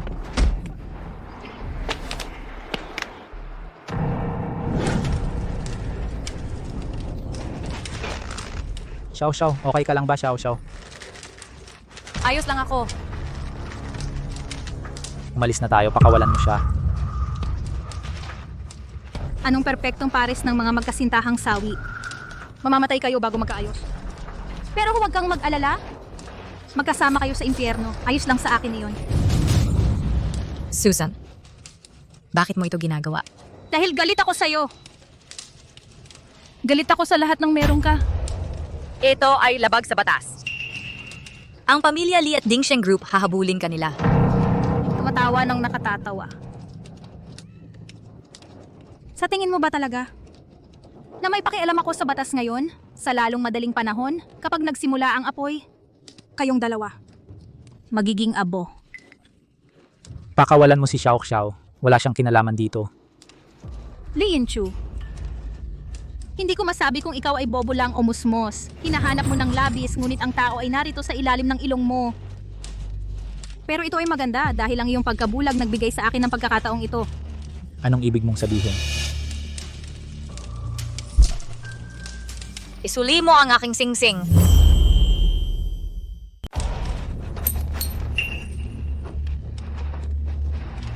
Xiao Xiao, itong singsing sa'yo ba talaga ito? Oo. 3 taon na ang nakalipas, nakaranas ka ba ng sunog? May nangyari sa akin 3 taon na ang nakalipas. Pero maraming bagay ang hindi ko matandaan. Pumunta kayo sa basement at mag-reorganize.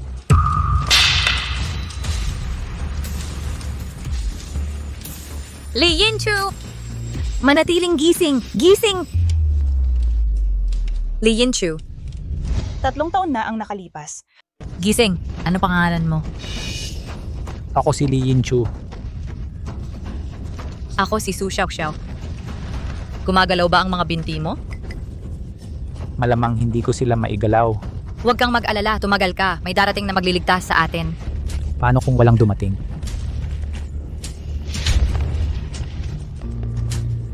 Itong singsing mula sa nanay ko ay nagprotekta sa akin sa loob ng mga taon. Ngayon, poprotektahan ka rin nito. Tumagal ka, magiging okay tayo.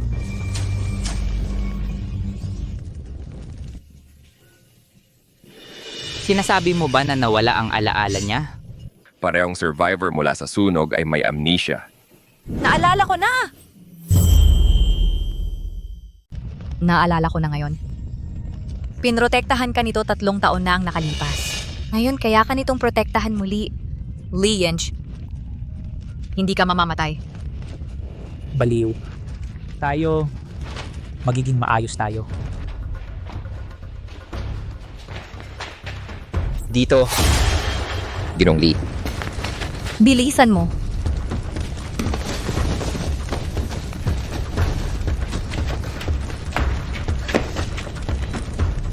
Tara, kunin si Susan. Huwag mo siyang hayaang makatakas. Sundan sila.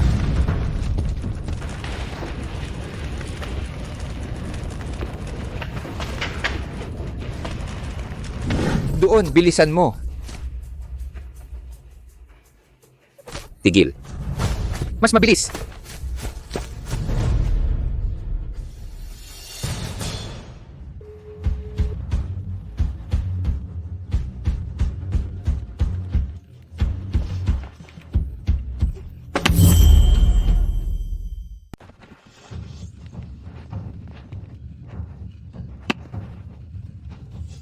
Lahat. Li Jingheng at si Wen Xia ang nagpilit sa akin. Pakiusap, bitawan mo na ako. Ano pa ang alam mo? 3 taon? Ang sunog 3 taon na ang nakalipas. Sila yung nasa likod ng lahat. Hulihin siya. Sila ang utak, hulihin sila. Walang sino man sa inyo ang makakatakas. Pakiusap, bitawan mo ako. Alam kong mali ako, pinagsisisihan ko. Itabi mo na lang para sa mga autoridad. Bitawan mo ako. Sige, at hulihin si Li Jingheng. Isama ninyo rin siya. Opo. Tatay, kailangan mo akong tulungan ngayon. Kung hindi, si Li Yinchu ay ipapakulong ako. Tatay, pakiusap, tulungan mo ako. Bakit mo ito ginawa? Siya ang sarili mong kapatid. Pinagsisisihan ko. Tatay, pakiusap, tulungan mo na lang ako. Kung sana, hindi mo na lang ginawa sa simula pa lang.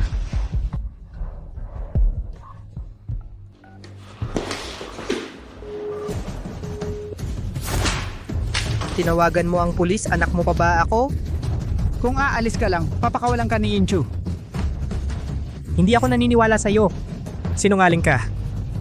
Noon pa man, ikaw ang may gusto na si Li Yinchu ang maging tagapagmana, kaya ako nakatarget sa kanya. Isang munting Lee Corporation lang. Ano ba ang halaga ng pagtalikod sa ugnayan ng pamilya? Ito ba ay sapat na dahilan upang magsunog at patayin ang iyong sariling kapatid? Lahat ng taon kong pagsisikap ay para lamang sa tinatawag mong isang munting Lee Corporation?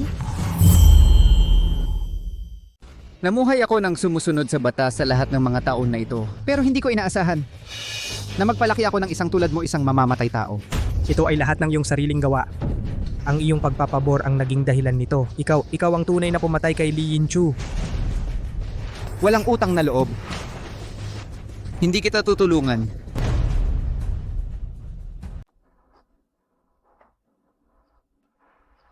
Jing Hengli, narinig mo na siguro sa aming panig kung ano ang nangyari. Ang ancestral house, pupunta siya kay tatay.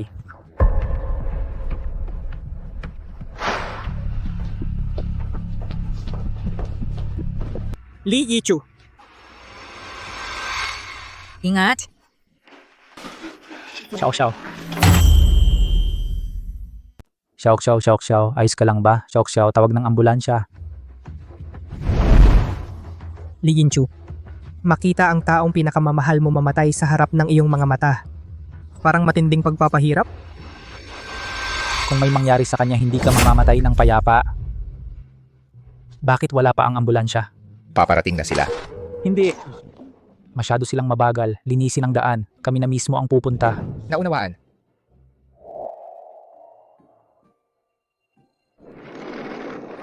Xiao Xiao, sa pagkakataong ito, tayo ay sa wakas ay nagkasama. Hindi kita kayang mawala ngayon. Xiao Xiao, kunin mo ang singsing na ito. Ito ay magpoprotekta sa iyo sa pagkakataong ito. Kailangan mong makaligtas dito. Maghihintay ako sa labas. Xiao Xiao. Kailangan mong lumabas ng buhay. Xiao Xiao. Mahal kita. Ginoong Lee. Li Jingheng at ang kanyang ina ay nakatanggap ng habambuhay na sentensya. Hindi na sila muling makakakita ng liwanag ng araw. Magpadala ng mga tao araw-araw upang bigyan sila ng dagdag na pambubugbog. Doktor, kumusta siya? Stable na ang pasyente. Biyaya sa pagkukunwari. Sige, nakahinga ako ng maluwag. Hindi. Iligtas mo ako, Sinta. Huwag kang matakot. Nandito lang ako. Nanaginip lang ako na nahulog ako sa bangin. Pero hindi mo ako pinansin. Natatakot ako. Paano kung isang araw tumigil ka na sa pagmamahal sa akin? Ano ang gagawin ko? Sumusumpa ako si Su Xiao Xiao lang ang mamahalin ko sa buong buhay ko. Kung sirain ko ang pangakong ito, naway mapahiya ako at mamatay ng kaawa-awa. Huwag mong sabihin niya. Pinagkakatiwalaan kita. Ako ang tanging magkakaroon ng asawang si Su Xiao Xiao.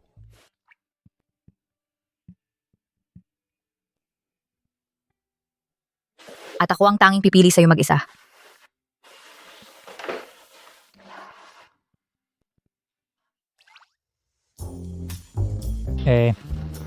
Wala na. Nagpapagaling ka pa. Magpahinga ka muna. Samahan mo ako. Sige. Pero huwag kang mambubulas. Hindi naman. Mag-ayos ka. Higa ka. Ma, sa wakas nakakita ako ng tao na pinakamamahal ako sa mundong ito.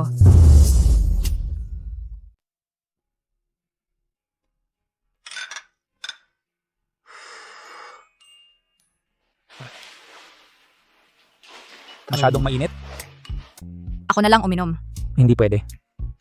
Kinumpirma ng doktor na buntis ka. Kailangan mong magpahinga ng maayos. Buksan mo.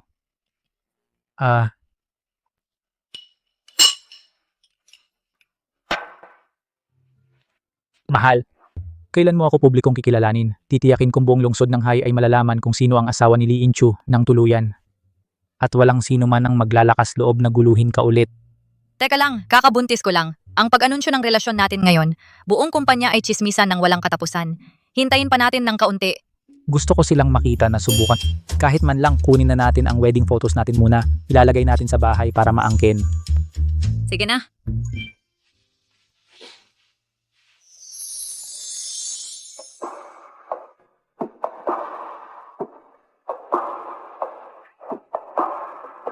Itong 200 million couture wedding dress ay napakaganda sa iyo, Mrs. Lee. Nakamamangha ang asawa ko. Kailan natin? Ito gagawing opisyal? Mamaya. Hintay pa tayo. Tara na, magsimula tayo sa mga litrato. Ayos.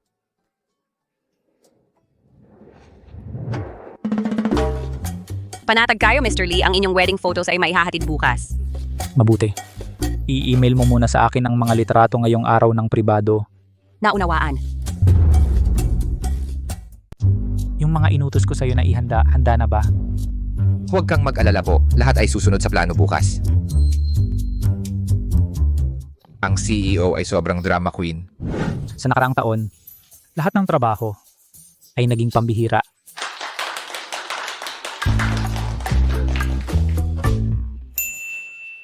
Sa darating na taon, palawakin natin ang pagsisikap sa pagpapalawak ng overseas market. Narito ang ating mga ulat sa overseas market mula sa mga nakaraang taon.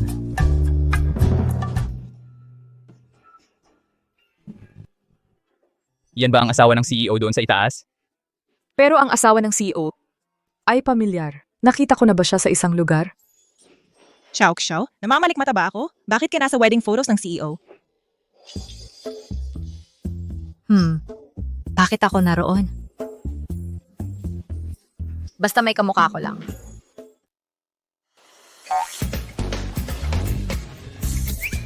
Walang dapat ikahiya lahat. Assistant Lee, nagkamali ka. Patayin mo na. Opo. Bakit hindi pa ito napatay? Bakit naka-on pa ito? Sino bang mag-aakala si Mr. Lee ay laging napakalamig at mahigpit, pero ngumiti siya ng napakainit ngayon. Ang CEO at ang kanyang asawa ay napakamapagmahal. Xiao, tigilan mo na ang pagpapanggap. Ikaw pala ay Mrs. Lee. Naku,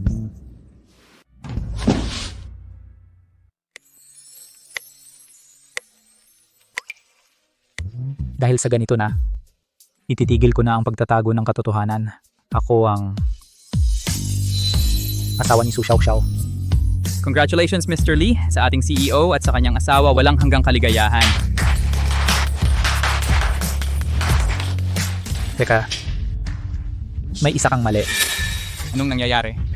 Hindi ba si Su Xiaoxiao si Mrs. Lee pagkatapos ng lahat? Anong klaseng twist ito? Sa totoo lang, si Su Xiaoxiao ay ang tunay na may-ari ng Lee Group. Dapat ninyo siyang tawaging CEO Su at ako. Asawa lang niya. Congratulations CEO Su, kay CEO Su at sa kanyang asawa habang buhay na pagsasama, pagpalain ng mga anak. hindi mo kailangang umabot sa ganito. Hindi sapat ang mga salita para bigyan ka ng katiyakan. Kailangan kong bigyan ka ng tunay na seguridad. Simula ngayon, ikaw ang magiging bilyonaryong CEO. Ako ang magiging empleyado mo. Huwag kang manghas na iwan ako. Depende sa performance mo.